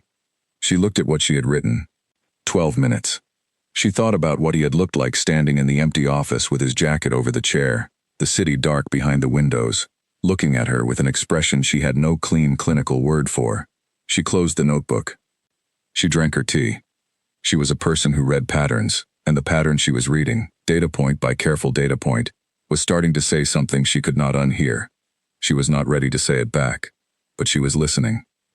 And on Monday she had a room full of data and a client who had trusted Ethan Cole for 12 years and a presentation that was exactly right, and she was going to walk into that room and do her job with the same precision she always brought. And she was going to notice everything. She always did. Monday arrived with a blue sky and sharp cold, the kind of morning that felt like a statement. Clara was at her desk by 7:45. The floor was empty. She made coffee, sat down, opened the presentation file, and read through it one final time from beginning to end. It took 32 minutes. She found 2 minor phrasing adjustments she wanted to make and made them. Then she sat back and looked at the finished thing and felt, cleanly and without drama, the satisfaction of work that had been done properly. She closed the file. She looked out the window. The city was waking up below. The early buses, the delivery vehicles, the people with their collars up against the cold. She thought about Ethan Cole at 23. Walking into his first meeting with a client who had become a 12-year relationship. She thought about what that kind of beginning required, not just competence, but a specific type of nerve, the kind that trusts the work rather than the performance. The floor started to fill around 8:30. Grant came in and stopped at her desk. "Ready?" he said. "Yes," she said. He nodded. "Client arrives at 10. Ethan's doing the open. You're presenting from slide 4. "I know," she said. He smiled. "Right, you do." He moved on. Owen appeared at 9:15 and walked her to the presentation room on the 15th floor, a larger room than the meeting rooms on 14, with a screen at one end and a long table that could seat 12. He had set up the laptop already. The presentation was loaded. "Can I get you anything?" he said. "I'm fine," she said. "Thank you, Owen." He nodded. He left. She stood in the empty room for a moment. She adjusted the angle of the laptop. She walked to the window and looked out. Then she heard him in the corridor. She turned. He came through the door. Navy suit today, she noticed. A proper suit, jacket and trousers matched. Different from the separated jacket and trousers combination he wore on the floor. A tie. The watch was on his left wrist. He looked at her. "Ready?" he said. "Yes," she said. He walked to the head of the table. He looked at the screen. He looked back at her. "Don't let him reframe it," he said. "When he pushes back, hold the line." She looked at him. "He'll push back," he said. "He does it with everything that challenges his picture of how things are going. It's not aggression. It's his way of testing whether you believe what you're presenting." "Do you want me to hold the line or defer to you?" she said. "Hold the line," he said. "I'll be there. But it's your work. Present it that way." She nodded. "Okay," she said. The client arrived at 10:12, which was late enough to be a small power move, and Ethan received it without any visible response, which was, Clara thought, exactly the right counter. He introduced her. She shook the client's hand. A broad, solid man named Richard Hale, late 50s, with the particular ease of someone who had been confident for a long time. Richard Hale looked at her with polite assessment. "New face," he said. "6 weeks," Clara said. "And they've got you presenting the Meridian findings?" "I built the Meridian findings," she said. Richard Hale blinked, then he nodded, slowly, in a way that recalibrated something. She turned to the screen. "Let's start," she said. She presented for 42 minutes. Richard Hale pushed back on slide 11, the account 3 gap, as she had known he would. He used the word criticism twice. She did not use it once. She held the data and let it speak, and when he pushed, she did exactly what she had said she would do. She held the line. At one point during the account 3 discussion, she felt, without looking directly at him, that Ethan had shifted slightly in his chair. Not uncomfortably. The other way. Like someone settling into watching something they had been looking forward to. The meeting ended at 12:40. Richard Hale shook her hand on the way out and said, "Good work," in a tone that was not patronizing, but was not effortless either. The tone of a man who did not say those words easily, and who meant them when he did. She stood in the room after the others had filed out, closing down the laptop. Ethan was the last to leave. He stopped in the doorway. "You held the line," he said. "You told me to," she said. "I told you to," he said. "You did it." She looked up from the laptop. He was leaning against the doorframe, not quite casual, but closer to it than she had seen him before. The meeting was done. The effort of it was visibly settling. 12 years, she said. Does it feel different, presenting those findings to someone you've known that long? He was quiet for a moment. Yes, he said. How? Like handing someone a mirror, he said. When the relationship is long enough, you're not just showing them the data, you're showing them who they've become in the time you've known them. She stood with the laptop closed under her arm. And if they don't like what they see, she said, then you're still standing in the room with them, he said. That's the whole point. He straightened up from the doorframe. He looked at her. Good work, Clara, he said. He said her name the way he always said it, just one note, just the 2 syllables, and then he walked away down the corridor. She stood in the empty presentation room. She pressed the back of her fingers against her cheek, the old habit. The cheek was warm. She packed up the last of her things and went back down to the 14th floor, and sat at her desk, and opened a fresh document, and started the post-meeting notes while everything was still live in her mind. She worked for an hour, then she stopped. She opened her notebook. She wrote a new line, below all the others. Monday, presentation room 15, professional meeting, client present, no watch reading possible, jacket. After, hallway doorframe, handing someone a mirror, still standing in the room with them. Duration, 3 minutes private conversation. She looked at it. Then she turned back several pages to the very first line she had ever written.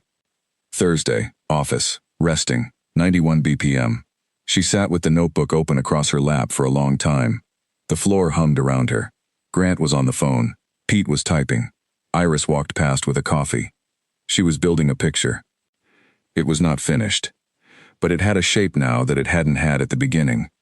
And she had learned, over 4 years of clinical practice and 2 years of business analysis, that once a pattern has a shape, you do not ignore the shape.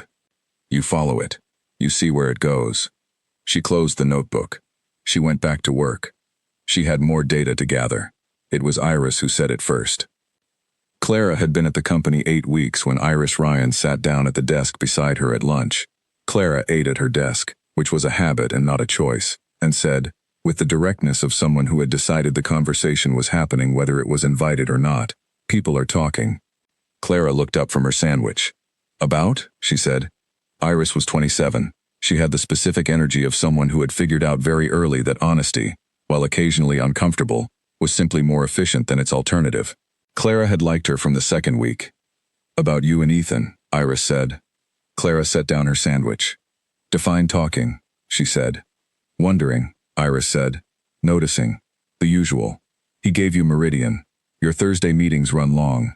He's been to your desk more in 8 weeks than I've seen him at anyone else's in the past year. Grant has noticed. Lydia has definitely noticed. Lydia hasn't said anything, Clara said.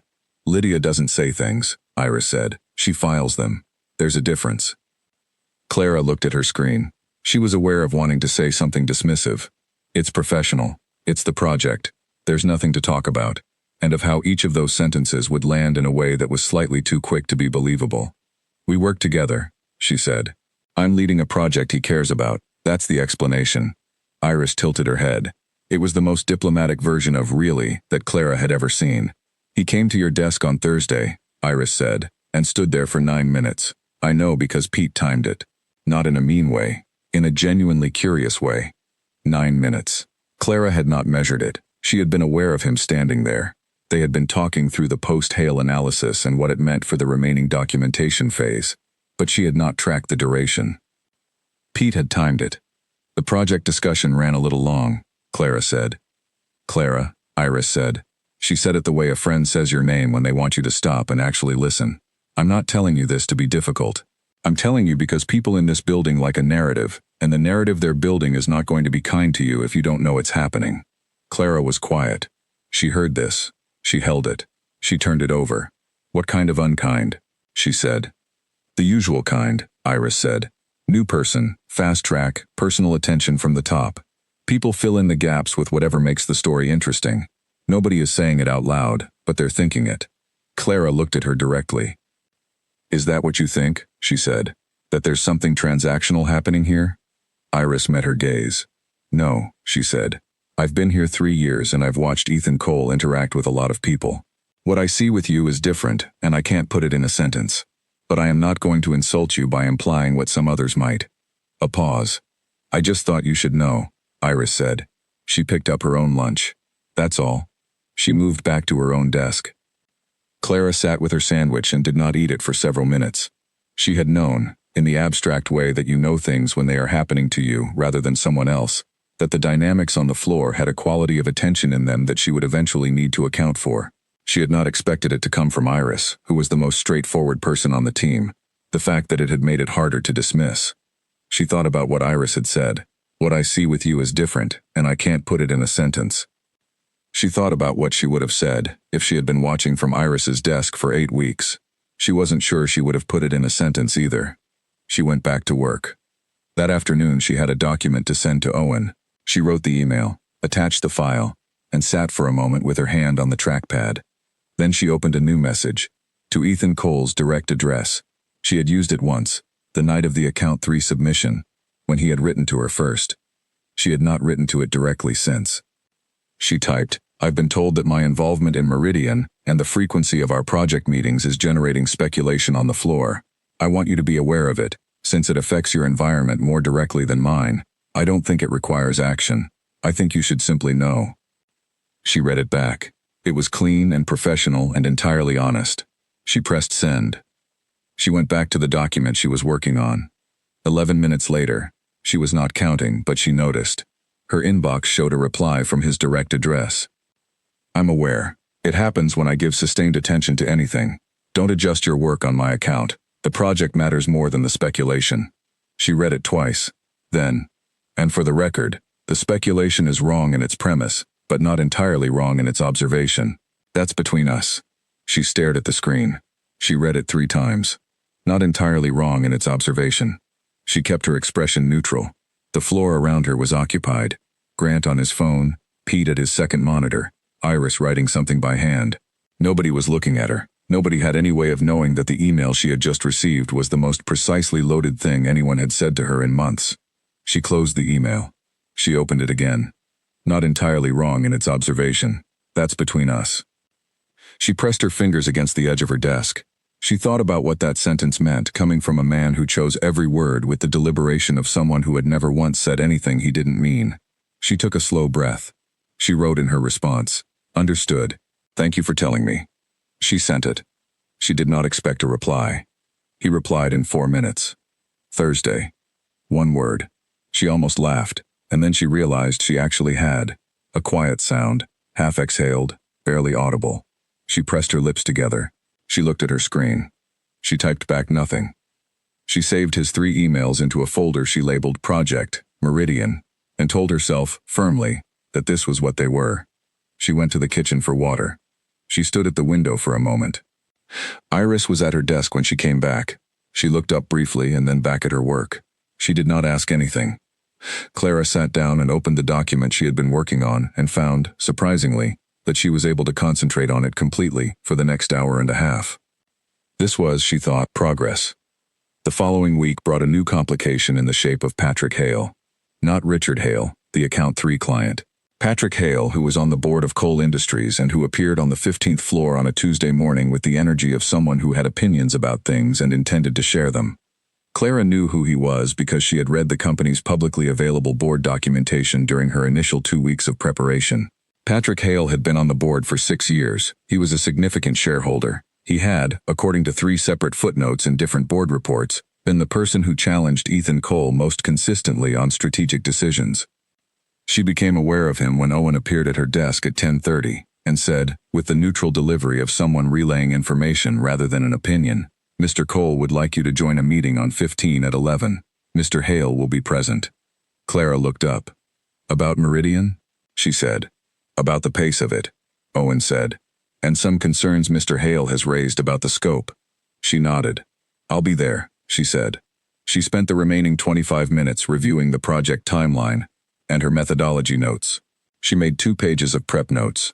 Then she closed her notebook, took the elevator to 15, and walked into the meeting room, where Ethan Cole was already seated at the head of the table, and Patrick Hale was seated to his right, with a printed document in his hands. Patrick Hale looked at her when she came in. He had the silver hair and steady eyes of a man who had been in enough rooms to know how they worked. This is Clara Mills, Ethan said. She's leading the data methodology on Meridian. Patrick Hale nodded. 6 weeks in? He said. He said it to her rather than Ethan, which Clara noted. 8, she said. She sat down. And Ethan's put you on the firm's most sensitive client review, he said. He has, she said. Why do you think that is? It was, she recognized, a test of a specific kind, not hostile. Patrick Hale did not have the quality of someone who was hostile exactly. He had the quality of someone who applied pressure to find out what things were made of. She looked at him steadily. Because the methodology required for this review matches the approach I was trained to use, she said. Longitudinal pattern analysis. Reading a data series as a history rather than a snapshot. Mr. Cole assessed that during the interview process and made the decision accordingly. And the weekly meetings, Patrick said, that's standard project management? The project has significant complexity, she said. Weekly alignment is appropriate. Patrick looked at Ethan. Ethan had not moved. He was watching the exchange with his hands flat on the table and his expression level. I'm satisfied with the pace of the review, Ethan said. The Account 3 findings were thorough, and the Hale meeting last Monday was productive. If you have structural concerns about the project, I'm glad to address them. Patrick looked between them. Then he sat back. Fine, he said. He set the printed document down. The pace is fine. I wanted to see it for myself. And? Ethan said. A pause. She knows the work, Patrick said. Not warmly, but honestly. Yes, Ethan said. She does. The meeting lasted another 30 minutes and covered the remaining Meridian timeline in specific terms. Clara answered every question Patrick Hale put to her directly and without hedging. By the end, his energy had shifted from assessment to engagement. He was asking questions because he was interested, not because he was looking for problems. When they left the room, she and Ethan walked down the corridor side by side toward the elevator. He was testing you, she said. He tests everything, Ethan said. It's how he works. Did you know he was going to? A pause. I thought it was possible, he said. She stopped walking. He stopped a half step after. You brought me into that room knowing he might come at it the way he did, she said. He looked at her. You were fine, he said. That's not what I asked, she said. He held her gaze. I knew you could handle it, he said. I've seen your work. I've seen how you present under pressure. You were never in a position where I wasn't confident you'd hold. She studied him for a moment. Next time, she said, tell me that in advance. Fair, he said. They got into the elevator. They rode in silence to 14. She got out. He continued up to 15. She walked back to her desk. Iris looked up as she passed. How was 15? Iris said. Fine, Clara said. Was Patrick Hale in it? Yes. And? Clara sat down. She opened her laptop. And it was fine, she said. Iris looked at her for a moment with the expression of someone who had more questions and the good sense not to ask them. She went back to her own work. Clara opened her project file. She thought about the elevator ride, the silence in it, the particular quality of silence that exists between two people who have just managed something together and are both aware of it without saying so. She thought about the word fair, one syllable, clean, the kind of word you use when you mean it. She made a note in her project file about the board meeting and the timeline questions Patrick Hale had raised. She made a different kind of note in her notebook, in the back pages she kept separate. Tuesday, floor 15, board meeting. External pressure applied, held the line. He knew I would. He said, fair, elevator, silence, shared, duration, 45 seconds. She looked at it. She had more data. The picture was getting clearer. She was not ready to name what she saw in it. Not yet, but she was close. She called Carol Briggs that evening. Carol had been her mentor since the second year of the business analysis retraining, a woman in her 50s who had spent 20 years in data consulting before becoming an independent advisor. She was the person Clara called when she needed to think out loud with someone who would not pretend the answer was simpler than it was. Tell me what's happening, Carol said. Clara told her. The job, the project, the Thursday meetings, the emails, the board meeting and the elevator silence. She told it in order, factually, the way she always reported things to Carol. Carol listened without speaking. When Clara finished, Carol said, "What do you want to happen?" Clara stood at her kitchen window with the phone against her ear. "I don't know yet," she said. "Yes, you do," Carol said, not unkindly, simply accurately. Clara was quiet. The job matters, Clara said. The work matters. I've worked very hard to be in that building in the position I'm in, and I'm not willing to compromise it. That's one thing, Carol said. What's the other thing? Clara pressed her fingers against the window glass. The other thing, she said, is that I've been collecting data for 8 weeks, and the data is telling me something, and I don't know what to do with it. What is it telling you? She thought about 91. She thought about the note. Good. She thought about not entirely wrong in its observation. She thought about the elevator. 45 seconds. Shared silence. Aware. It's telling me, she said, that something is happening, on both sides. And you don't know what to do with that, Carol said. I don't, Clara said. Because the professional context is real, and the data is real, and those two things are both true at the same time, and I don't know how to make them coexist without breaking one of them. Carol was quiet for a moment. You know what you do with data you can't yet act on, she said. You hold it, Clara said. You hold it, Carol agreed. You keep collecting. You wait for the picture to be complete enough to read clearly. You don't act on a partial picture. And if the picture becomes complete, Clara said, then you make a decision, Carol said, with both eyes open, the way you always do. Clara looked out at the dark street below. Thank you, she said. Don't thank me, Carol said. Go to sleep. You have a project to finish. Clara smiled. She said goodnight and hung up. She went to bed. She lay in the dark and thought about what a complete picture would look like, and what making a decision with both eyes open would require. She did not have answers yet, but she had a direction. That was enough for now. The week after the board meeting moved at a different pace. The Meridian Review was entering its final phase, the full findings report, which would bring together all 3 accounts into a single coherent analysis with recommendations. This was the part of the work Clara had been building toward since the beginning, and it required a kind of sustained concentration that she was good at, and that she found, oddly, peaceful. She worked long hours without noticing them. She ate at her desk. She took short breaks to walk the length of the floor and back, which helped her think. She went home at reasonable times but sat at her kitchen table with her notes for another hour before sleeping. The Thursday meeting that week was the most technical they had had. Ethan had clearly read the draft sections she had sent Owen the previous Friday, read them closely, not just scanned, and he came to the meeting with specific questions that went deep into the data architecture. She had to pull up 3 different source documents to work through one of them. He was not wrong to ask. The question was precise, and the answer, when she worked through it, added a layer to the analysis she had not fully surfaced. She told him so. He said, you had the data, you just hadn't connected it yet. I know, she said, thank you. He looked at her briefly with the expression she had no name for, and then moved on to the next section. After the meeting, she went back to her desk and added the connected finding to the report.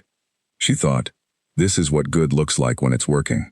This is what it means to be in a room where the standard is high, and the expectation is that you meet it. She had said that in the first interview. She had not known, when she said it, that she was describing something she was about to live. She looked out the window. The city was cold and clear.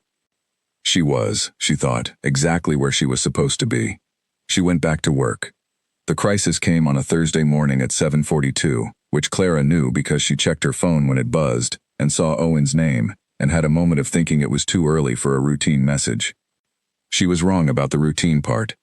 Emergency, Owen had written. Meridian Client 2. Data breach at their end. Their legal team contacted us overnight. Ethan needs you in 15 by 8:30. I'll explain when you arrive. She was out the door in 11 minutes. The situation, as Owen explained it in the corridor outside the meeting room at 8:25, was this. The second of the 3 Meridian accounts, a logistics firm called Carter Webb Group, no relation to Grant, had discovered overnight that a portion of their internal data had been accessed without authorization. Not Cole Industries systems, Carter Webb's own, but because Cole Industries had been deep in the client's data architecture for the past 6 weeks as part of the Meridian Review, the question had been raised, loudly and by a lawyer, about whether Cole Industries' access protocols had created a vulnerability. They had not. Clara knew this with certainty, because she had built the access protocol herself, and she had built it with the same obsessive care she applied to anything that could later become a question mark. But knowing it was not the same as being able to demonstrate it in a room with a lawyer and a panicked client at 8:30 in the morning. Has anyone pulled the access logs? She said. I was about to ask IT, Owen said. I'll do it, she said. What's the time frame they're looking at? Last 6 weeks. Give me 20 minutes, she said. She went directly to her desk. She did not take her coat off. She sat down and opened the data management system and pulled every access log from the Meridian review, every entry, every timestamp, every user credential, for the full 6-week period. It took 14 minutes.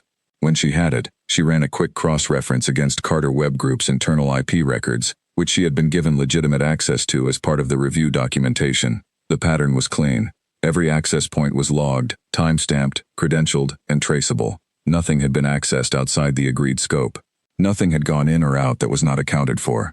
She printed the full log, 42 pages, and walked it to the 15th floor. Owen let her through. She went into the meeting room. Ethan was at the head of the table. Beside him was a woman she hadn't met, mid-40s, focused expression, who Owen had quietly told her was Cole Industries' legal counsel, Carol Dean. Across the table were two people from Carter Web, one of whom was a lawyer named Kevin Fry, who had the particular energy of someone who arrived at meetings having already decided where the problem was. Kevin Fry looked at her when she came in. "Who is this?" he said, to the room rather than to her. "Clara Mills," Ethan said. "She designed and managed the data access protocol for the Meridian review." Clara set the printed log on the table. "Every access event," she said. 6 weeks. Time-stamped and credentialed. Entries, scope, user ID, duration. Nothing falls outside the agreed access parameters. Kevin Fry picked up the top pages. The room was quiet. Clara sat down. She folded her hands on the table. She was calm in the way that she had learned to be calm in high-pressure clinical situations, not because the pressure was not there, but because it was more useful to be steady than to perform steadiness. "The access protocol was designed with a narrow scope," she said. "Carter Web Group gave us access to 4 defined datasets, all documented in the original Meridian scope agreement. We accessed nothing outside those 4 sets. The log confirms this entry by entry." Kevin Fry was reading. The other Carter Web person, she learned later his name was Adrian Cole, no relation, which was somewhat ironic, was looking at the pages with more genuine focus and less performed indignation than the lawyer. Ethan had not spoken since he introduced her. He was watching the room. "Walk me through the credentialing system," Kevin Fry said to her. She walked him through it. Clean language. No jargon where plain words would do. She explained each layer of the access control, what it logged, why it logged it, and what would appear if any deviation had occurred. She was precise, and she was patient, and she did not lose the thread of the argument at any point. It took 22 minutes. At the end, Kevin Fry set down the pages. "The breach," he said, "appears to be internal to Carter Web." "Yes," Clara said. "The timing of the breach event relative to the Meridian access logs puts Cole Industries outside the window entirely. The access was clean and closed before the breach occurred." Adrian Cole was nodding. "We'll need a copy of these logs," Kevin Fry said. "Of course," Clara said. "I'll send the full set via the secure documentation system we used throughout the review. I can have it to you within the hour." The meeting ended. The Carter Web people were walked to the elevator by Owen. Clara started gathering the printed pages. Ethan was still at the head of the table. "When did you pull the logs?" he said. 20 minutes before I came in," she said. "Owen told me the time frame. You had 14 minutes to build a case," he said. "I didn't build a case," she said. "I retrieved evidence. The case was already there. I just printed it." He was quiet for a moment. "That was the fastest I've seen anyone move in a crisis in a long time," he said. She looked at him. "In a cardiac arrest, you have 4 minutes before permanent damage begins," she said. 14 minutes felt comfortable. He held her gaze. Something moved across his face. Not the brief, barely perceptible thing she had learned to watch for, but something slower and more visible, like a recognition. "Where did you do your training?" he said. It was a different kind of question than any he had asked her before. Not about the work, not about the project. About her. "Northfield," she said. 7 years ago, before the cardiac ward." He nodded once. "I had a friend who trained there," he said. She waited. He did not say more about the friend. She did not ask. She picked up the printed pages. "I'll send the logs to Carter Web," she said. "Do you want a copy sent to Carol Dean as well?" "Yes," he said. She walked to the door. "Clara," he said. She turned. He was still at the head of the table. He had not moved toward the door. He was looking at her with the careful, contained expression that she had spent 10 weeks learning to read. "Thank you," he said. Not in the professional tone. Something beneath it. The kind of thanks that was for more than the specific thing. She held it for a moment. That's what I'm here for, she said. She went out. She sent the logs from her desk in 38 minutes. Then she sat back in her chair and let herself breathe for the first time since Owen's message at 7:42. Her hands were completely steady. They always were, in a crisis. She had trained that into herself over years, the ability to have the crisis fully and deal with it later. The dealing with it later was what she was doing now, sitting at her desk with the floor humming around her and the work already done. She thought about the look on his face when she had talked about the cardiac arrest window, the 4 minutes. She had said it as a professional fact. He had received it as something else. She could see it in the way he went still for a moment. Not surprise exactly. More like a recalibration. She opened her notebook. She wrote, Thursday crisis, 8:30 a.m. Data breach. Pulled logs, 14 minutes. Presented to legal, held, cleared. After, remaining alone in room. He said thank you. Not protocol. Different register. Mentioned Northfield. Mentioned a friend. Did not elaborate. She looked at the word friend. She thought, he told me something personal again. She thought, it keeps happening. These small pieces of himself, offered without decoration. The 23-year-old starting the company, the 12-year client, the friend at Northfield, each one brief. Each one offered in a moment when the professional context had loosened just enough for something more honest to come through. She counted them. She thought about what it meant that a man who had the professional control Ethan Cole had, the composure, the deliberateness, the absolute economy of language, was doing this. Not once, not twice. Consistently, with her. She was a careful reader of data. She always had been. The data was being consistent. She closed the notebook. Grant appeared at her desk. Good work up there, he said. He said it with the warmth of someone who meant it fully and without complication. Thank you, she said. Ethan told me you had the logs ready in 20 minutes, he said. He said it was the fastest crisis response he's seen in 10 years of running the company. Clara looked at her screen. I had good training, she said. From the cardiac ward, Grant said. From the cardiac ward, she said. He nodded. He moved on. She thought about Ethan saying it was the fastest response in 10 years. She thought about him telling Grant that. She thought, he's talking about me when I'm not in the room. She thought about what that meant, from a man who was, by every account and every observation she had collected, not in the habit of offering praise he hadn't fully considered first. She opened her project file. She thought, I need to finish the Meridian report. She thought, I also need to stop pretending I don't know what is happening. She worked for 3 hours straight. It was good, concentrated work. When she finally stopped and looked up, it was past midday and the floor was quieter than usual. A Thursday, half the team at a quarterly planning session she wasn't part of. She went to the kitchen. She made coffee. She stood at the window. The city was the same city it always was at this hour on this day. But something had shifted in the past 4 hours in a way she could feel in the quality of the air she was standing in. She was not ready to name it. She was very close to being ready. She drank her coffee. She washed the cup. She went back to her desk. She had a report to finish. She finished it. She sent the complete draft Meridian report to Owen at 4:15, all 3 accounts. The full longitudinal analysis, the recommendations, the supporting data appendix, everything she had been building since her first day. She sat back and looked at the sent message. 11 weeks of work, 14-hour days folded into regular ones. A crisis, a board challenge, a client presentation, and somewhere underneath all of it, a thing she had been not naming for longer than was strictly honest. Her phone lit up. Owen, received. He'll review tonight. She looked at her screen. Tonight, again. She thought about whether to stay. She packed up at 5:30. She took the elevator down. She crossed the pale marble lobby and pushed through the glass doors and stood on the street in the early winter dark. She did not look up at the building. She walked to the bus stop. On the bus she sat with her bag in her lap and her hands folded on top of it, and made a decision that she had not known she was going to make until it arrived fully formed. She was going to tell him. Not today, not tomorrow, not until the Meridian review was formally complete and her professional position in it was fully established, and the context was right for the conversation to be what it needed to be. But she was going to tell him. She had spent 11 weeks collecting data because she had been trained to build a full picture before drawing conclusions. She had the full picture. The conclusion was clear. She knew what the data said. She was not going to wait for an alarm. She looked out the bus window at the dark city passing. She thought about 91 beats per minute. She thought, whatever his number was, She was ready to find out what it meant. She pressed her fingers against her wrist and counted. Her own pulse was steady. She had always been better in a crisis than in the waiting before it. The waiting was nearly over. She got home. She made dinner. She ate at the kitchen table with her notebook in front of her, not writing in it, just looking at the closed cover.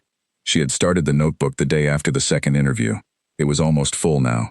She opened it to the first page. Thursday, office, resting, 91 BPM. She had written that 11 weeks ago. A single number, a clinical observation, a data point without a pattern. She turned through the pages. Each entry, each meeting, each note, each email, each late evening, each moment in a corridor or elevator or empty conference room, each small piece of personal information offered without decoration and without explanation. She read it all, beginning to end. Then she closed it. She made tea. She sat with it. She thought about Carol, not Carol Dean the lawyer, but Carol Briggs, her mentor, who had said, "You hold it until the picture is complete enough to read clearly." The picture was complete. She could read it clearly. She had been trained, over years of clinical practice, to trust the data, not to rush it, not to interpret it before it was ready, but also not to ignore it when it was telling her something true. The data was telling her something true. She sat with her tea and thought about what the right moment would look like. Not a dramatic declaration, not a performance. Simply an honest conversation between two people who had been speaking honestly with each other for 11 weeks, about the one thing neither of them had said directly. She thought about what he would do when she brought it into the room. She thought about the particular stillness he went to when something arrived that he had not anticipated, the quality of his silence when an answer came back in a form he had not expected. She thought, he already knows. She thought, he said not entirely wrong in its observation. He already knew, and he had left the space open, for weeks. With the economy of language of a man who did not waste words, he had been saying, in every note and every direct email and every additional Thursday minute, that the space was there if she wanted to use it. She set down her tea. She went to her desk. She opened her laptop. She did not write anything. She sat in the quiet of her flat and made peace with what she was going to do.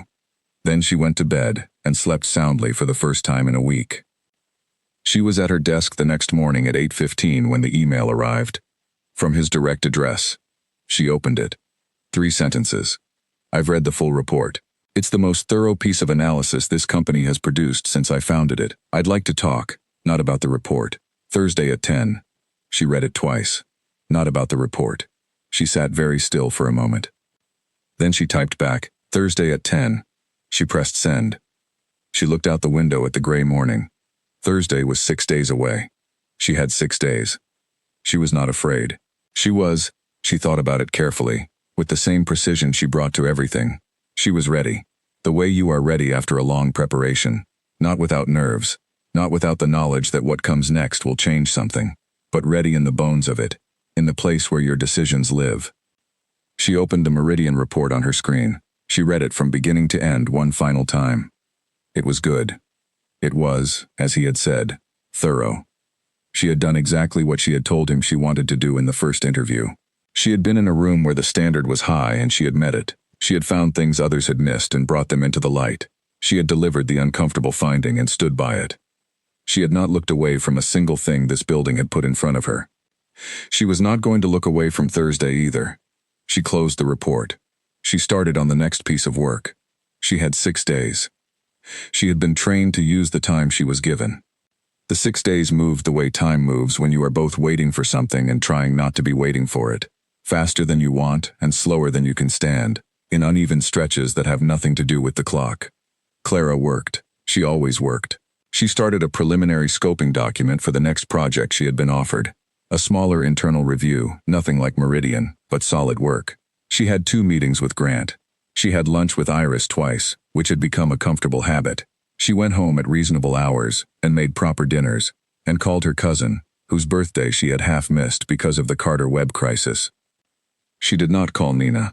Not because she was hiding anything from Nina, because the thing she was holding was at a stage where saying it out loud would change its shape, and she needed its shape to stay exactly as it was until Thursday. She thought about it mostly in the early mornings and late evenings, when the buffer of work was thinner and there was more space for the real contents of her mind to occupy it. She thought about it the way you think about a decision you have already made, not agonizing over it, but living with it, getting used to the feel of it. She thought about what she would say. She was not a woman who rehearsed emotion. She did not write speeches. She did not prepare the exact words for personal conversations the way she prepared the exact words for presentations. Life had taught her that honest conversations did not require preparation, only clarity. You needed to know what was true before you said it, not how you were going to say it. She knew what was true. She had known for several weeks, possibly longer. The data had known before she did.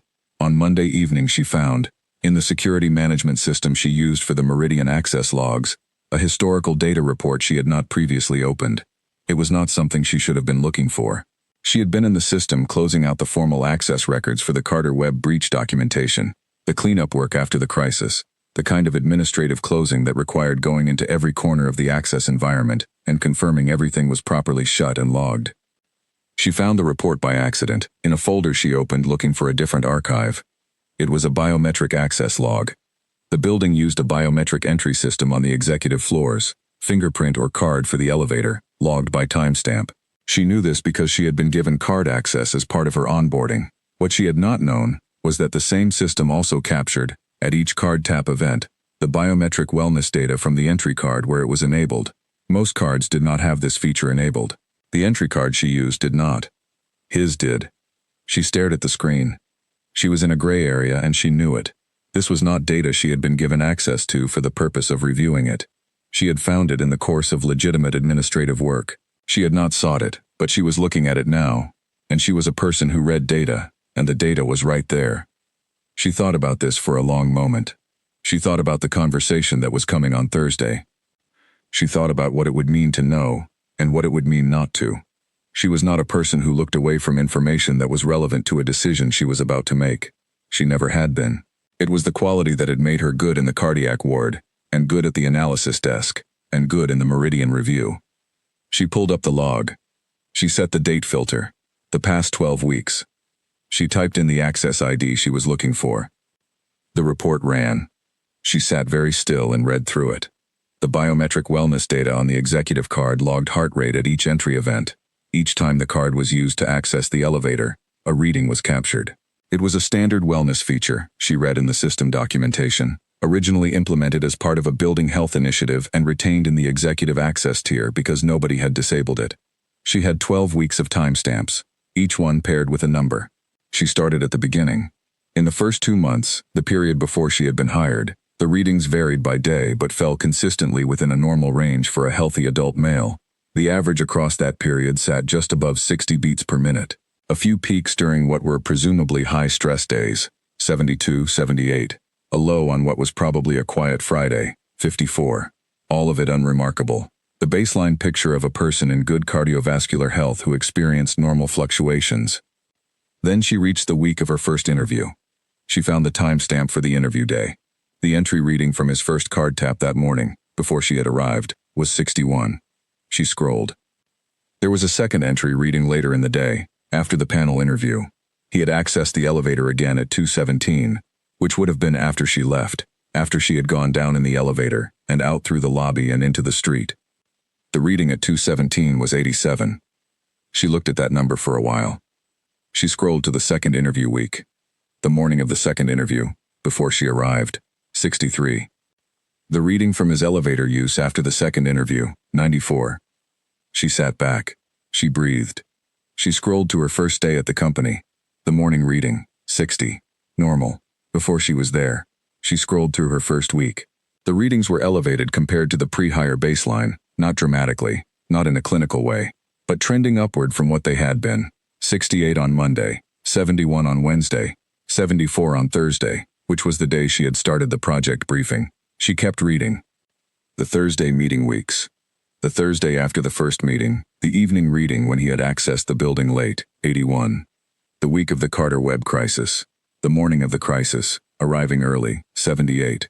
After the meeting, the reading timed at 12:40. When the meeting had ended, 89. She scrolled to the most recent entries. Last Thursday, the day she had sent the complete Meridian report. His morning reading, 64.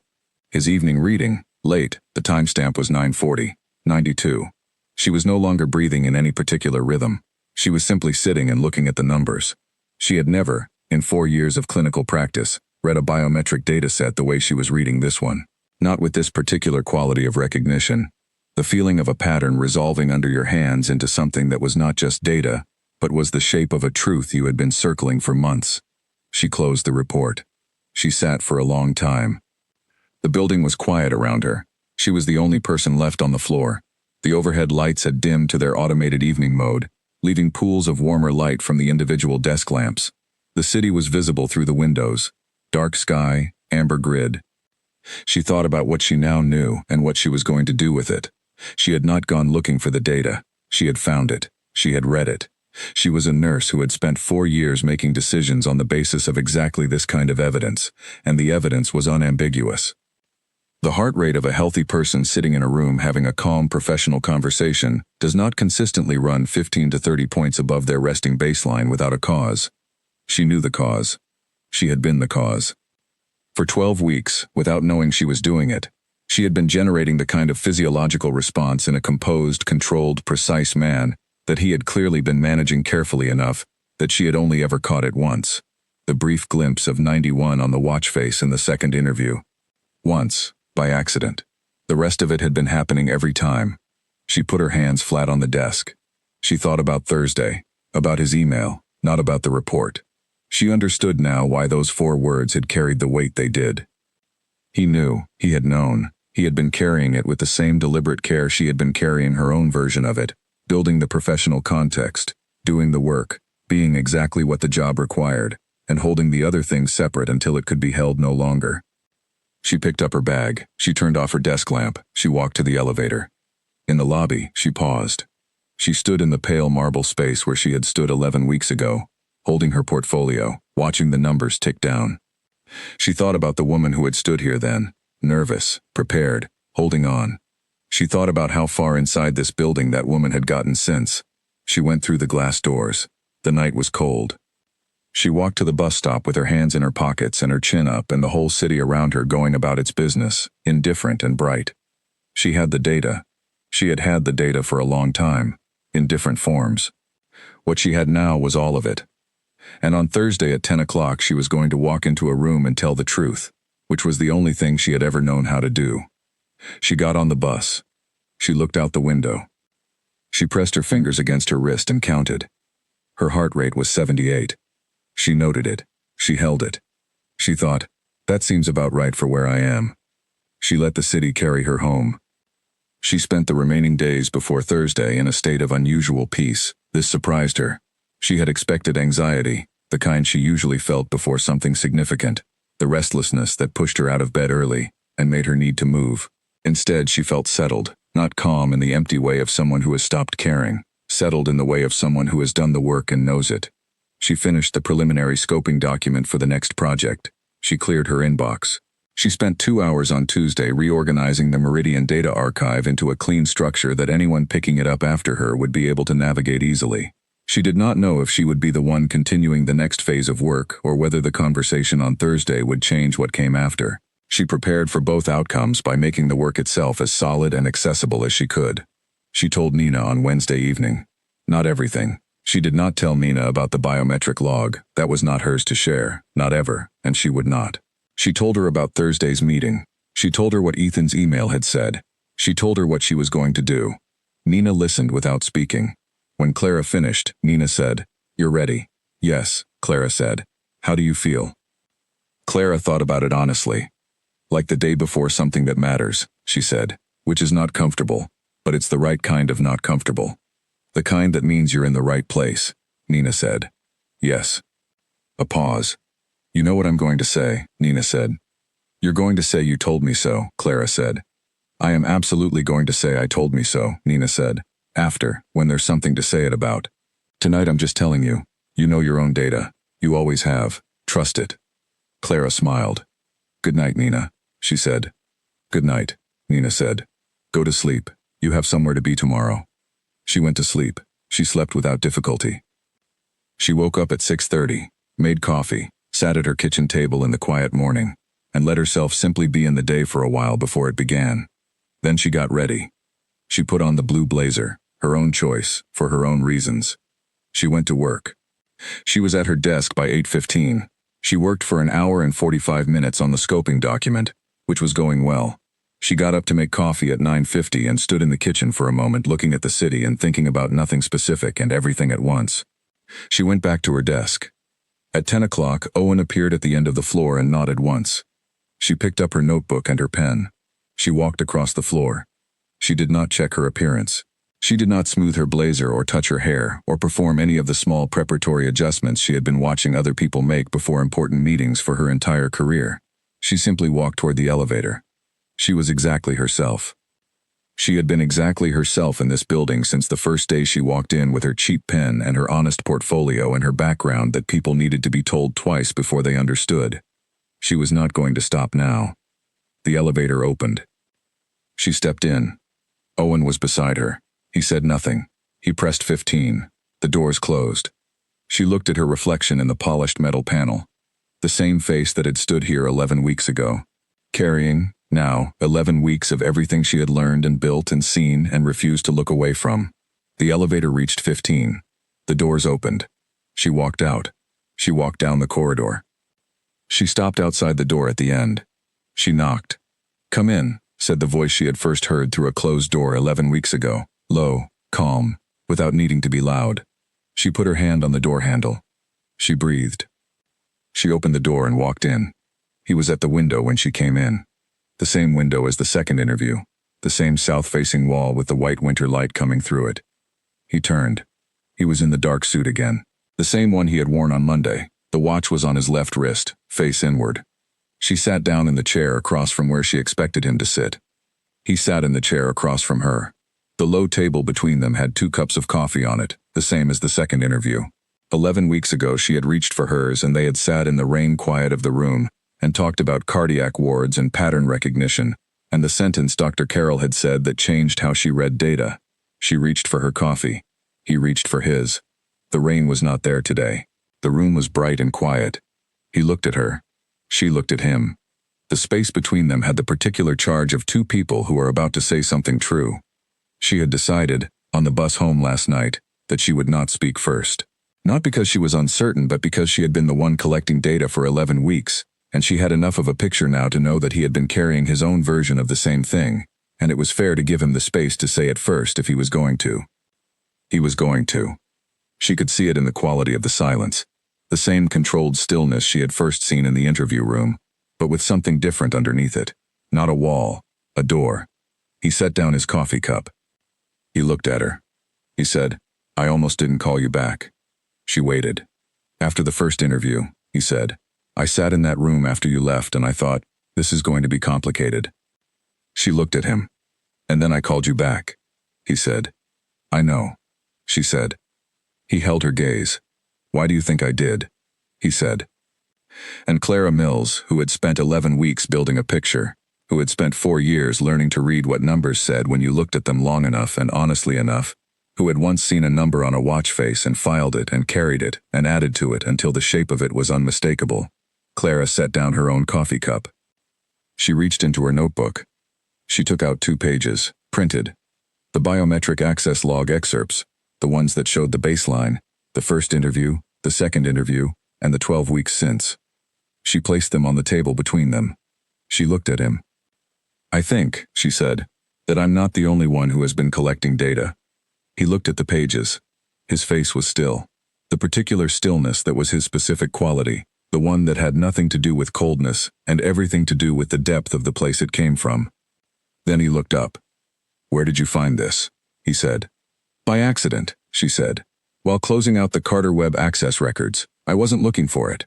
She paused. "I'm telling you that because it's true, and because I don't do things I'm not going to tell you about." He was quiet. He looked at the pages again. Then he looked up, and what was on his face now was not the controlled professional surface she had spent 11 weeks learning to look beneath. It was the thing beneath it. "The second interview," he said, 94. "Yes," she said. A long quiet. "You saw 91, he said. "In this room, the sleeve." "Yes," she said. I didn't say anything. "I know," he said. "I knew you'd seen it." He looked at her. "You didn't change your expression." "I was trained not to," she said. Something crossed his face. the slow, visible version of the expression she had been watching for 11 weeks. But fuller now, not contained. "Clara," he said. "Yes," she said. "This is complicated," he said. "I know," she said. "I've been thinking about it for 11 weeks. I'm not asking you to solve it in this room. I'm not looking for a way out of it," he said. She looked at him. "I know that too," she said. He picked up one of the printed pages. He looked at the numbers. He set it down. "The report is exceptional," he said. "You already told me that," she said. "I know," he said. "I wanted to say it again, separately, before the rest of it." He looked at her. "The work matters. I need you to know that it is the work that put you in this building, and the work that will keep you here. What I'm about to say is true at the same time as that is true, and the two things don't cancel each other." She waited. He looked at her with the full weight of the attention she had first encountered in an interview room, and had since learned to stand in without flinching. "I don't know how to be in a room with you," he said, "without being aware that I'm in a room with you." She looked at him for a long moment. Then she said, "I know." The data was quite clear on that. Something happened to his face. It was not the brief flicker she had catalogued. It was not the slow movement. It was a real smile. Small, controlled, even now, but fully present. She thought, "I am going to remember exactly what that looks like." She picked up the printed pages. "I found this by accident," she said. "I read it because I'm a person who reads data. I'm giving it to you because it belongs to you, and because you had the right to know that I know." He reached across the table and took the pages. He held them. He looked at her. "What do you want to happen?" he said, "now that we're both in the room with it?" She looked at him. "I want to finish the next project," she said. "I want to keep doing work that's worth doing in a building where the standard is what I was told it was, and I want, not immediately, and not in a way that costs either of us the things that matter most, to find out what this looks like when we stop managing it separately." The room was quiet. He was looking at her with the gray eyes that had first landed on her in an interview room and taken inventory, and never quite looked away since. "That's honest," he said. "I've always been honest," she said. "You said so yourself." He looked at her. He reached across the table. He picked up his coffee cup. He said, "Thursday, same time, same room. We talk about the next project." She picked up her coffee cup. "And the rest of it?" she said. "We don't rush it," he said. "We do it correctly." She looked at him. He looked at her. "I thought you'd say that," she said. "Did you want me to say something else?" He said. "No," she said. "That was exactly right." She held her coffee cup with both hands. The light through the windows was the flat winter white of a clear, cold day. She thought, "This is the beginning of something, not the middle, the beginning." She thought, "I have been training for this my whole life. In every room I have ever sat in, and every number I have ever read, and every pattern I have ever followed, until it showed me the truth." She thought, "I am ready." "Thursday," he said. "Thursday," she said. She finished her coffee. She stood. She picked up her notebook. She walked to the door. She did not look back. She did not need to. She already knew what was there. She walked down the corridor to the elevator. She pressed the button. She waited. The doors opened and she stepped in and pressed 14, and the doors closed and she stood in the elevator going down. In the polished metal panel beside the buttons, she saw her own reflection. She looked, she thought, exactly like herself. She looked like someone who had walked into a building 11 weeks ago with a cheap pen and an honest portfolio, and a number she had never been able to stop thinking about, and had followed that number all the way to the truth. She had been right. The data had been right. She always trusted the data. The elevator reached 14. The doors opened. She walked back to her desk. She sat down. She opened her notebook to a new page. She wrote the date at the top. Then she wrote, "Thursday, floor 15. Both in the room. Both said the real thing. Beginning." She looked at it. She closed the notebook. She opened her laptop. She had work to do. She always did. And it had never felt more worth doing than it did right now. 2 weeks after the Thursday that changed the shape of things, Patrick Hale requested a meeting. Not with Clara, with Ethan. But Owen told her about it the same afternoon it was scheduled, which was Owen's way of telling her things he thought she should know, without having been instructed to tell her. She appreciated Owen. The meeting was about personnel. That was all Owen said. 2 words. delivered with the practiced neutrality of someone who had been in his role long enough to know which two words were exactly enough. She went back to her desk and thought about it for approximately 90 seconds, then decided to trust the process she had started, rather than second-guess it before it had fully begun, and went back to the next project scoping document. What Ethan had said, "We don't rush it, we do it correctly," had not been a small promise. She had understood when he said it, that he meant every dimension of it. The professional dimension, the personal dimension, the dimension that involved a company of 800 people and a board member who applied pressure to find out what things were made of, and a floor full of people who had already noticed something and were building their own narrative. She had understood all of it.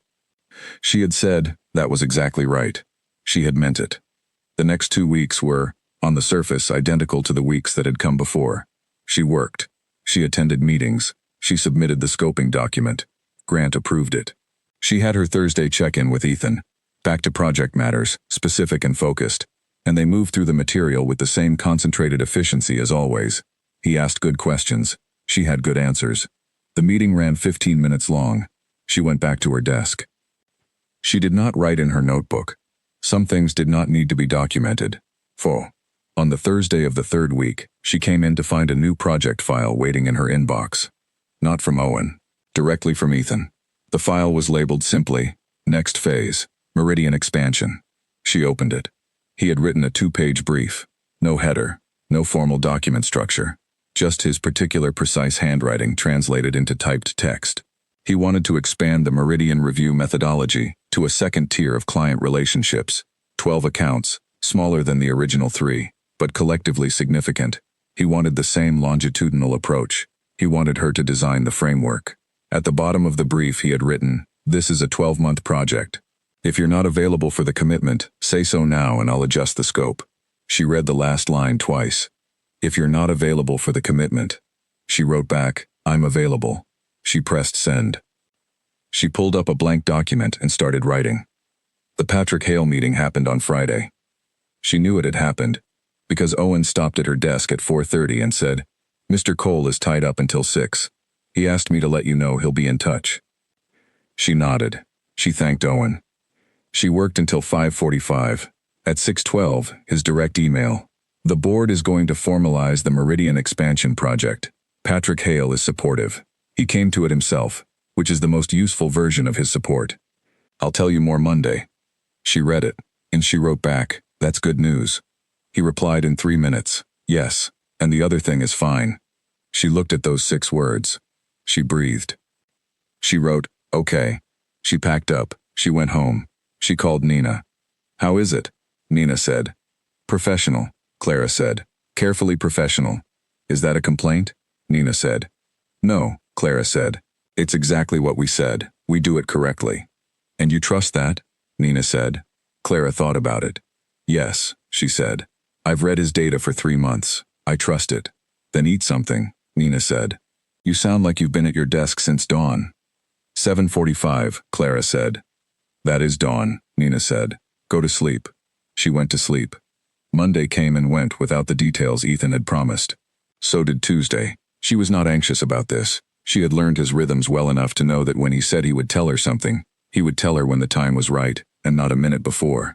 On Wednesday at 10:30, Owen appeared. "Mr. Cole would like to see you on 15, he said, "now if you're free." "I'm free," she said. She took her notebook and the project brief for the Meridian Expansion, because she was not going into any meeting unprepared regardless of what it was about. The office was the same as it always was, bright, south-facing, the desk to the left and the sitting area to the right. He was at the desk when she came in, which was unusual. He had always been standing, or in the chairs. He was reading something on the screen. He looked up. "Sit down," he said. She sat in one of the chairs. She set her notebook on the table. She waited.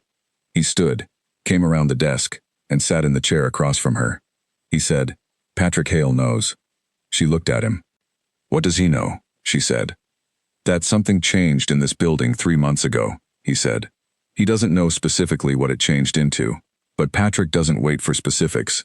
He reads rooms the same way you read data, and he read this one." "What did he say?" she said. "He said, whatever it is, manage it properly, because she's too good at her job to lose and too honest to replace." Clara looked at him. "He said that?" she said. Verbatim, Ethan said. It's the most compliment Patrick Hale has paid anyone in my presence in 6 years. She held it. What did you say? She said. I told him we were managing it properly, Ethan said, which is true. She looked at him. Yes, she said. It is. He was quiet for a moment. He looked at his hands, which were resting on the arms of the chair the way they always rested. Easy, not tense. She had learned to read the particular quality of his hands. They were only tight when something was difficult. They were easy now. There's one more thing, he said. She waited. The building access system, he said. The biometric log.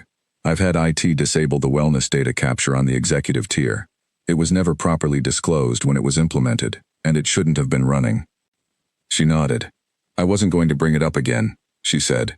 Once was enough. I know, he said. I wanted you to know I'd done it, not to erase the data. It exists and I'm not pretending it doesn't. But because it shouldn't have been collected in the first place, and I don't want anything about this to start in a way that isn't clean. She looked at him. She thought about what he had just said, the precision of it, the care. Ethan, she said. It was the first time she had said his first name, to his face. She had used it in her notebook and in her head, and once, quietly, to herself on the bus, but not in the room with him. He went very still. She held the stillness. The data was already telling me the truth, she said. Before I found the log and it confirmed what I already knew. That's not how I built my understanding of this. You should know that. He looked at her. I know, he said. I wanted to say it anyway, she said. He held her gaze. For a moment, neither of them spoke. The room was quiet with the particular quality she had learned to recognize over 3 months in this building. The quality of silence between two people who are thinking the same thing in different registers and arriving at the same place. He said, What time do you finish on Friday? She looked at him. 6, she said, usually. There's a restaurant, he said, on the waterfront. My usual table is at 8. She looked at him. That's not management, she said. That's something else. Yes, he said, it is. She was quiet. He held her gaze without flinching, without covering it with professionalism, without retreating into the controlled surface she had spent 3 months learning to see beneath. She thought about, we don't rush it, we do it correctly. Friday was not rushing it. Friday was 3 months of correctly. 8 o'clock, she said. 8 o'clock, he said. She stood. She picked up her notebook. She put the Meridian expansion brief on the table in front of him. I've started the framework, she said. Section 1 is complete. I'll have Section 2 by Thursday. He looked at the brief. Then he looked up at her. Good, he said. The single word. The same one it had always been. But carrying, now, the full weight of all the times he had said it and all the things he had meant each time. She walked to the door. She did not look back. She took the elevator down to 14. She sat at her desk. She opened her laptop. She thought, Friday. She opened the Meridian expansion framework. She worked. She worked well. She told Iris. She had not planned to. But Iris appeared at her desk at 3 in the afternoon, with the particular expression of someone who has been watching something and has reached the end of their patience for pretending they haven't. And she said, something happened on 15 this morning. It was not a question. Clara looked at her. Yes, she said. Iris waited. Clara said, Friday evening, 8 o'clock. The waterfront restaurant he goes to. Iris stared at her. He asked you to dinner, she said. He told me his usual table was at 8, Clara said, which amounts to the same thing. Iris sat down in the empty chair at the next desk, which was Pete's, and Pete was in a meeting, and Iris clearly felt the situation warranted using it. How long has this been? She started.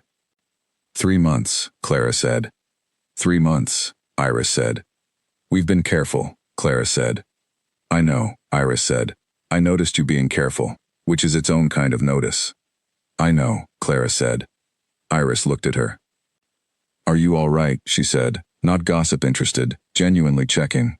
Clara looked at her notebook, at the cover of it, at the 11 weeks, 12 now, of data she had been collecting and holding. I'm very all right, she said. Iris nodded once. She got up from Pete's chair. Good, she said. You should be. You've done exceptional work here. Both kinds. She went back to her desk. Clara looked at her screen. She thought about what Iris had said. Both kinds. She thought about what it felt like to have the work and the other thing coexist without canceling each other, the way she had been afraid they might. Not just coexist, reinforce each other, in the way that two honest people doing honest work in the same direction tended to. She had worked in a cardiac ward for 4 years. She had learned there that the human body was not a series of separate systems. It was one thing. Every part of it communicated with every other part. The heart affected the lungs affected the brain affected the heart. You could not separate them and study one in isolation and expect to understand the whole. She thought that might be true of other things too. She went back to the Meridian Expansion Framework. Section 2 was going to be good. She could feel it taking shape. She had always been good at reading the shape of a thing before it was fully formed. Thursday arrived with a blue sky again, the same quality of cold, clear light as the Monday of the first client presentation. She noticed this and thought it was probably a coincidence, and thought also that she was a person who noticed these things and she was not going to apologize for it. The Thursday meeting ran exactly on time. This had not happened since the first week. She noticed it immediately and saw, in the way he moved through the agenda, that he was doing it deliberately, keeping them to the hour, keeping it clean, keeping the professional container tight and precise. She understood. Tomorrow was going to be the other thing. Today was the work. She met him on the work. They went through the Meridian Expansion Framework in careful detail. He had 2 questions about the methodology designed for the smaller accounts. Good questions. Questions that made her Section 2 sharper than it had been when she came in. She told him so. He said, "That's why we look at things together." She looked at him. He had said it in a professional context. It sat cleanly in the professional context. But it also had the quality of a sentence that meant more than one thing at a time, said by a man who never used one meaning when 2 were available. "Yes," she said, "that's why." They finished. She stood. He stood. They were standing on the same side of the table for a moment, both reaching for papers, both straightening up at the same time. The closest they had been in this office in 3 months of meetings. She did not step back. He did not step back. "Tomorrow," he said. "Tomorrow," she said. She picked up her notebook. She walked to the door. She had her hand on the handle when he said, "Clara." She turned. He was still where she had left him. His hands were at his sides. His expression was the real one, not the surface, the one beneath. "I want you to know," he said, "that I have thought about this carefully, everything about it, not just the parts that are easy." She looked at him. "I know," she said. "So have I." He held her gaze. "Good," he said. She went out. She took the elevator down. She pressed the back of her hand to her cheek in the elevator, the old habit, and felt the warmth there. She did not check her pulse. She already knew what it was doing. She went back to her desk. She worked until 5:30. She packed her things. She said good evening to Iris, who was still at her desk, and to Owen, who passed her in the corridor. She took the elevator down. In the lobby, she stopped. She stood for a moment in the pale marble space where she had stood 14 weeks ago. 14, not 12. She counted again. 14 weeks since the first time she had walked through these glass doors. She looked at the building around her. She had come here for a job. She had come here with a portfolio and a cheap pen, and a background that people needed to be told twice, and a number she had seen on a watch face that she had not been able to put down since. She had found all of it, and more besides. She pushed through the glass doors. The evening was cold. The sky held the last blue of the day above the city lights. She walked to the bus stop. She thought about tomorrow. She thought about 8 o'clock. She thought about what it would be like to sit across a table from Ethan Cole with the professional context set aside, fully, for the first time, and have the conversation that had been building for 14 weeks. She thought she was ready, and she was more than ready. She got on the bus. She sat by the window. She watched the city pass. She pressed her fingers to her wrist. 81. She held the count. She thought, that feels about right for the night before something that matters. She let her hand fall. She looked out the window. She went home. She was at her kitchen table for most of the evening, not working. She had made a deliberate decision not to work on a Thursday evening and she was holding to it. She made dinner, a proper dinner for once rather than something quick at her desk. She ate it at the table with her phone face down, and the window cracked open so she could hear the street sounds below. She thought about Carol Briggs. She sent Carol a message. "You told me to wait until the picture was complete. I think it's complete." Carol replied in 7 minutes. "What does it look like?" Clara thought about how to answer. She thought about a man who verified things rather than accepted them, who went back 4 years into a data set to check a pattern, Who chose words with the precision of someone who had learned that precision was a form of respect? Who had called her back the next morning after an interview not because the interview had gone perfectly, but because something in it had mattered to him in a way he had needed to examine? Who had said, "I want you to know that I have thought about this carefully, everything about it, not just the parts that are easy." She typed, "Like something I can trust." Carol replied, "Then trust it." Clara set down her phone. She cleared the table. She washed her plate. She made tea and sat with it until it was cool, and then she went to bed. She slept. She woke at 6:30. She looked at the ceiling. Friday. She got up. She made coffee. She went to work. Friday moved differently from other days. Not externally. On the surface, it was a completely ordinary Friday in the 11th week of winter. Cold and clear. The same pale sky. The same city sounds rising up from the street below Clara's open window while she got dressed. She wore something she had not worn to work before, a dark dress, simple, the kind that worked for a desk and also for 8 o'clock at a waterfront restaurant. She looked at herself in the mirror for one honest moment and then stopped looking and picked up her bag and left. She was at her desk by 8:15. She worked. She was good at working when something important was coming, had always been, since her first year as a student nurse when she had learned that the hour before a difficult procedure was better spent focused on the thing in your hands than on the thing ahead. The mind quiets when the hands are busy. The afternoon comes soon enough. The afternoon came. She had 2 meetings, both productive, both on the Meridian expansion, neither involving Ethan directly. Grant approved the timeline she had submitted for the first 3 accounts in the expansion. Pete resolved a data compatibility issue she had raised 2 days before. Iris brought her a coffee at 2 o'clock without being asked, and did not make a single comment about Friday evening, which was an act of friendship, Clara noted, and appreciated. At 4:30, she received an email from Ethan's direct address. 3 words, "Still 8 o'clock." She smiled at her screen. She typed back, "Still 8 o'clock." She worked until 5:45. She packed up. She said her usual goodbyes. Grant was gone, but Pete was there, and Iris was there, and she said good evening to both of them, and to Owen, who caught her at the elevator. "Have a good evening, Clara," Owen said. "Thank you, Owen," she said. There was a quality to his smile that suggested he knew exactly what kind of evening it was. Owen, she had come to understand, knew everything that happened in this building within a reasonable margin. He simply chose what to act on and what to file. She took the elevator down. She had 2 hours before 8 o'clock. She walked to the small cafe 2 blocks from her flat that she used when she needed to think, and also needed to not be at home. She ordered tea. She sat at a window table with her hands wrapped around the warm cup and let the 2 hours come and go at their own pace. She thought about the first interview, the elevator going up, and the 12 floors of stomach knot, and the woman at the reception desk who had not looked up. She thought about the panel and the table and the pen that rolled and the question, "Which is your weakest?" that had changed the direction of the whole thing. She thought about the second interview and the rain on the window and Dr. Carroll and the reading a whole sentence before you understand the word and the watch face at the wrong angle and the number 91. She thought about 14 weeks of data, collected carefully and honestly, followed to its conclusion. She thought about the most honest person who had sat in that room in a long time. She thought about, not entirely wrong in its observation. She thought about, I don't know how to be in a room with you without being aware that I'm in a room with you. She thought about all the things that had been said in the spaces between the professional things, in the careful economy of a man who used fewer words than most, and meant all of them. She finished her tea.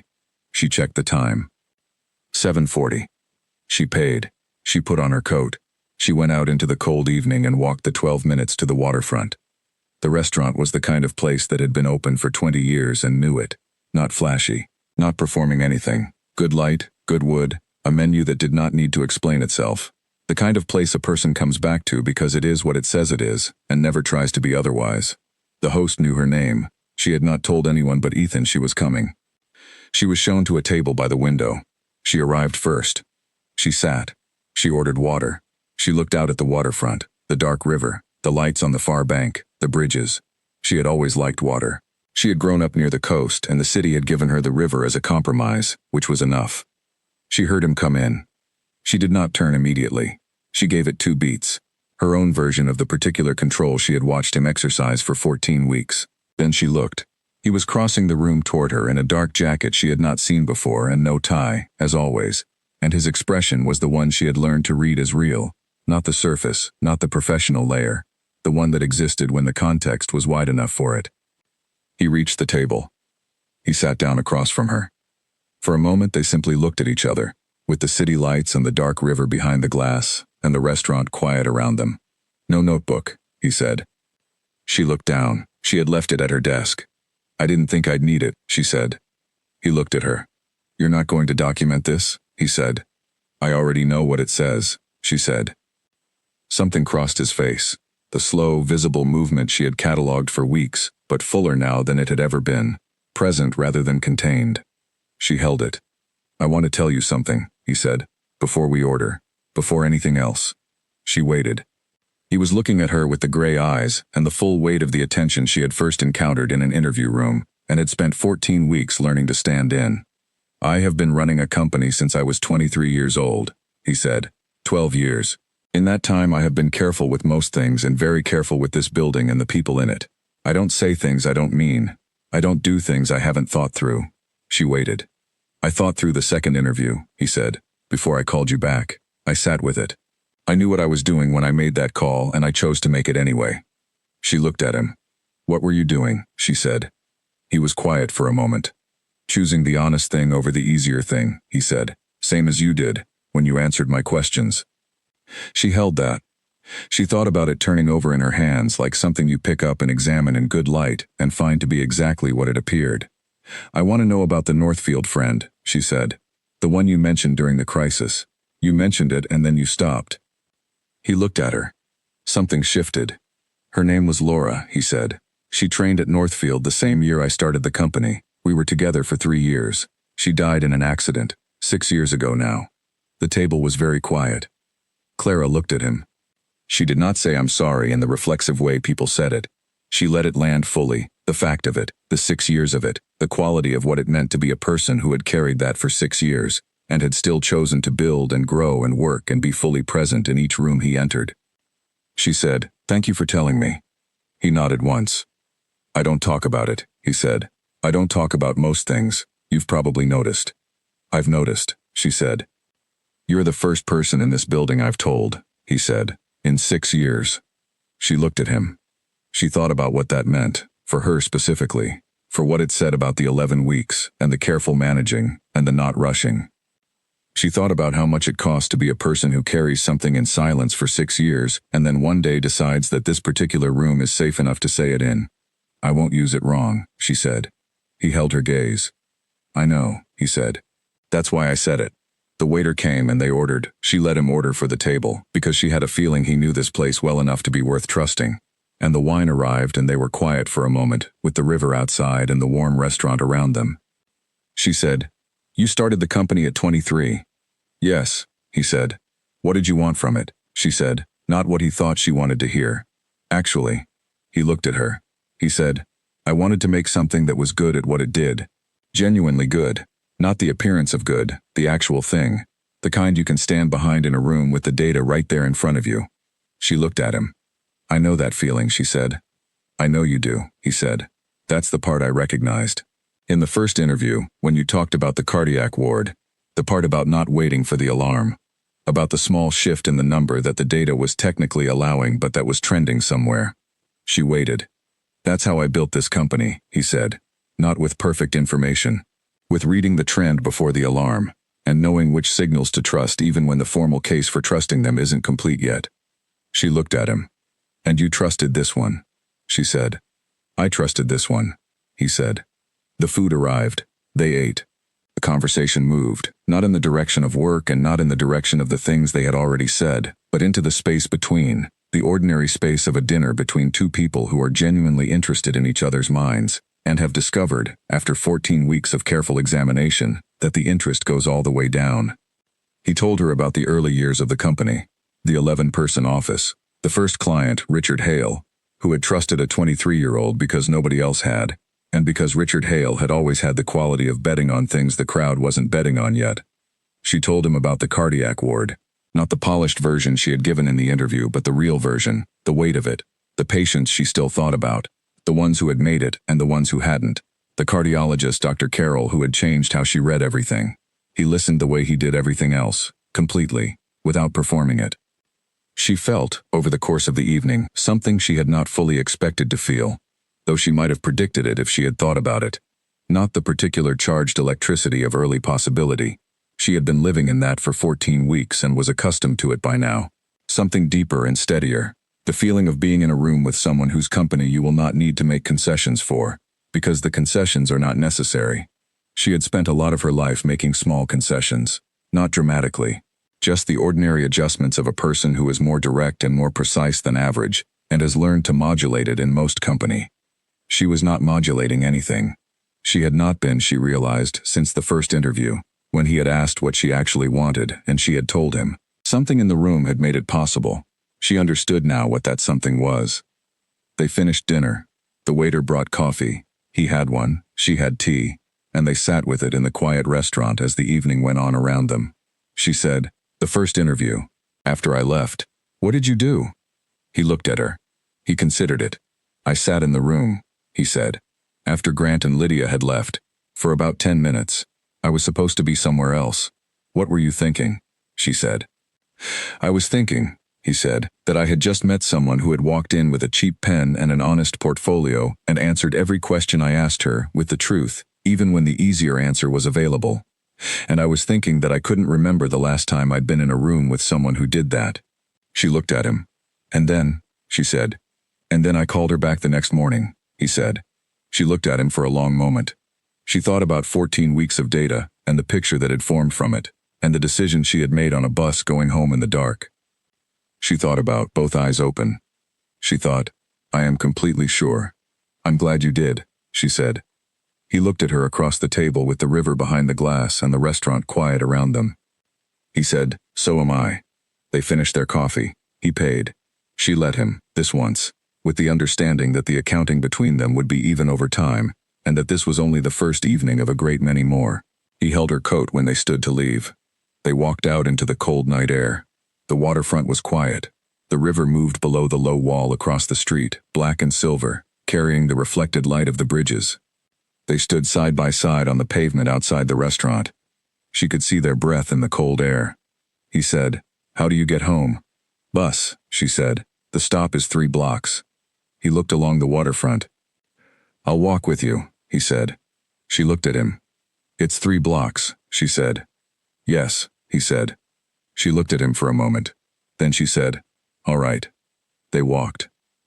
The city was quiet at this hour on a Friday. Not empty, but slower. The sharp edges of the working week softened by the dark.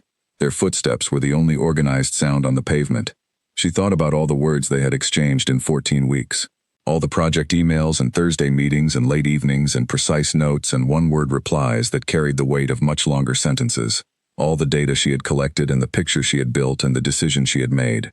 She thought about 91. She thought about the biometric log and the 12 weeks of numbers and the way the readings had elevated and stayed elevated and told, in the clean language of data, the story that no other language had been used for yet. They reached the bus stop. She turned to face him. He looked at her. The bus stop was empty. The street light above them was amber. The river was visible 2 blocks down, a darkness between the buildings. She said, "The first time I saw the number, on the watch, in the second interview." He was quiet. "I knew then," she said. "I didn't know what I knew, exactly, but I knew something. And I filed it the way I used to file the small shifts on the ward, not the alarm, but the trend." He was watching her. "I followed the trend," she said, "for 14 weeks. And it led here." He held her gaze. He reached out and took her hand. Not dramatically, simply. The way you do when you have been wanting to, and the moment has finally arrived and there is no longer any professional context to be managed or careful distance to be maintained. His hand was warm. Her fingers closed around it. She looked at him. "Your heart rate," she said. He looked at her. "Right now?" he said. "Right now," she said. He looked down at the watch on his left wrist, the sports watch, dark-banded, face inward, the one she had first seen in a panel interview room with 3 people on one side and 1 person on the other. He turned it outward. He looked at the face. He looked up at her. He said the number. She looked at the number on the watch face herself, briefly, to confirm. It was not 91. It was higher. She looked up at him. She thought, "That is exactly right." She thought, The data has always known. She thought, I am very good at this. She was still holding his hand. She held it. The bus came. She did not take it. They stood at the bus stop as it pulled away, and then they kept standing there in the amber streetlight with the river 2 blocks down and the cold air and their breath visible between them. He looked at her. She looked at him. She thought, this is the beginning. The real beginning. Not the interview, not the second interview, not Thursday on the 15th floor. Those were the data collection. This is the conclusion. She had always been good at conclusions. The evidence was clear. The trend was unmistakable. The picture was complete. She was not waiting for any alarm. She squeezed his hand. He squeezed back. She said, walk me home? He looked at her. He said, yes. They walked.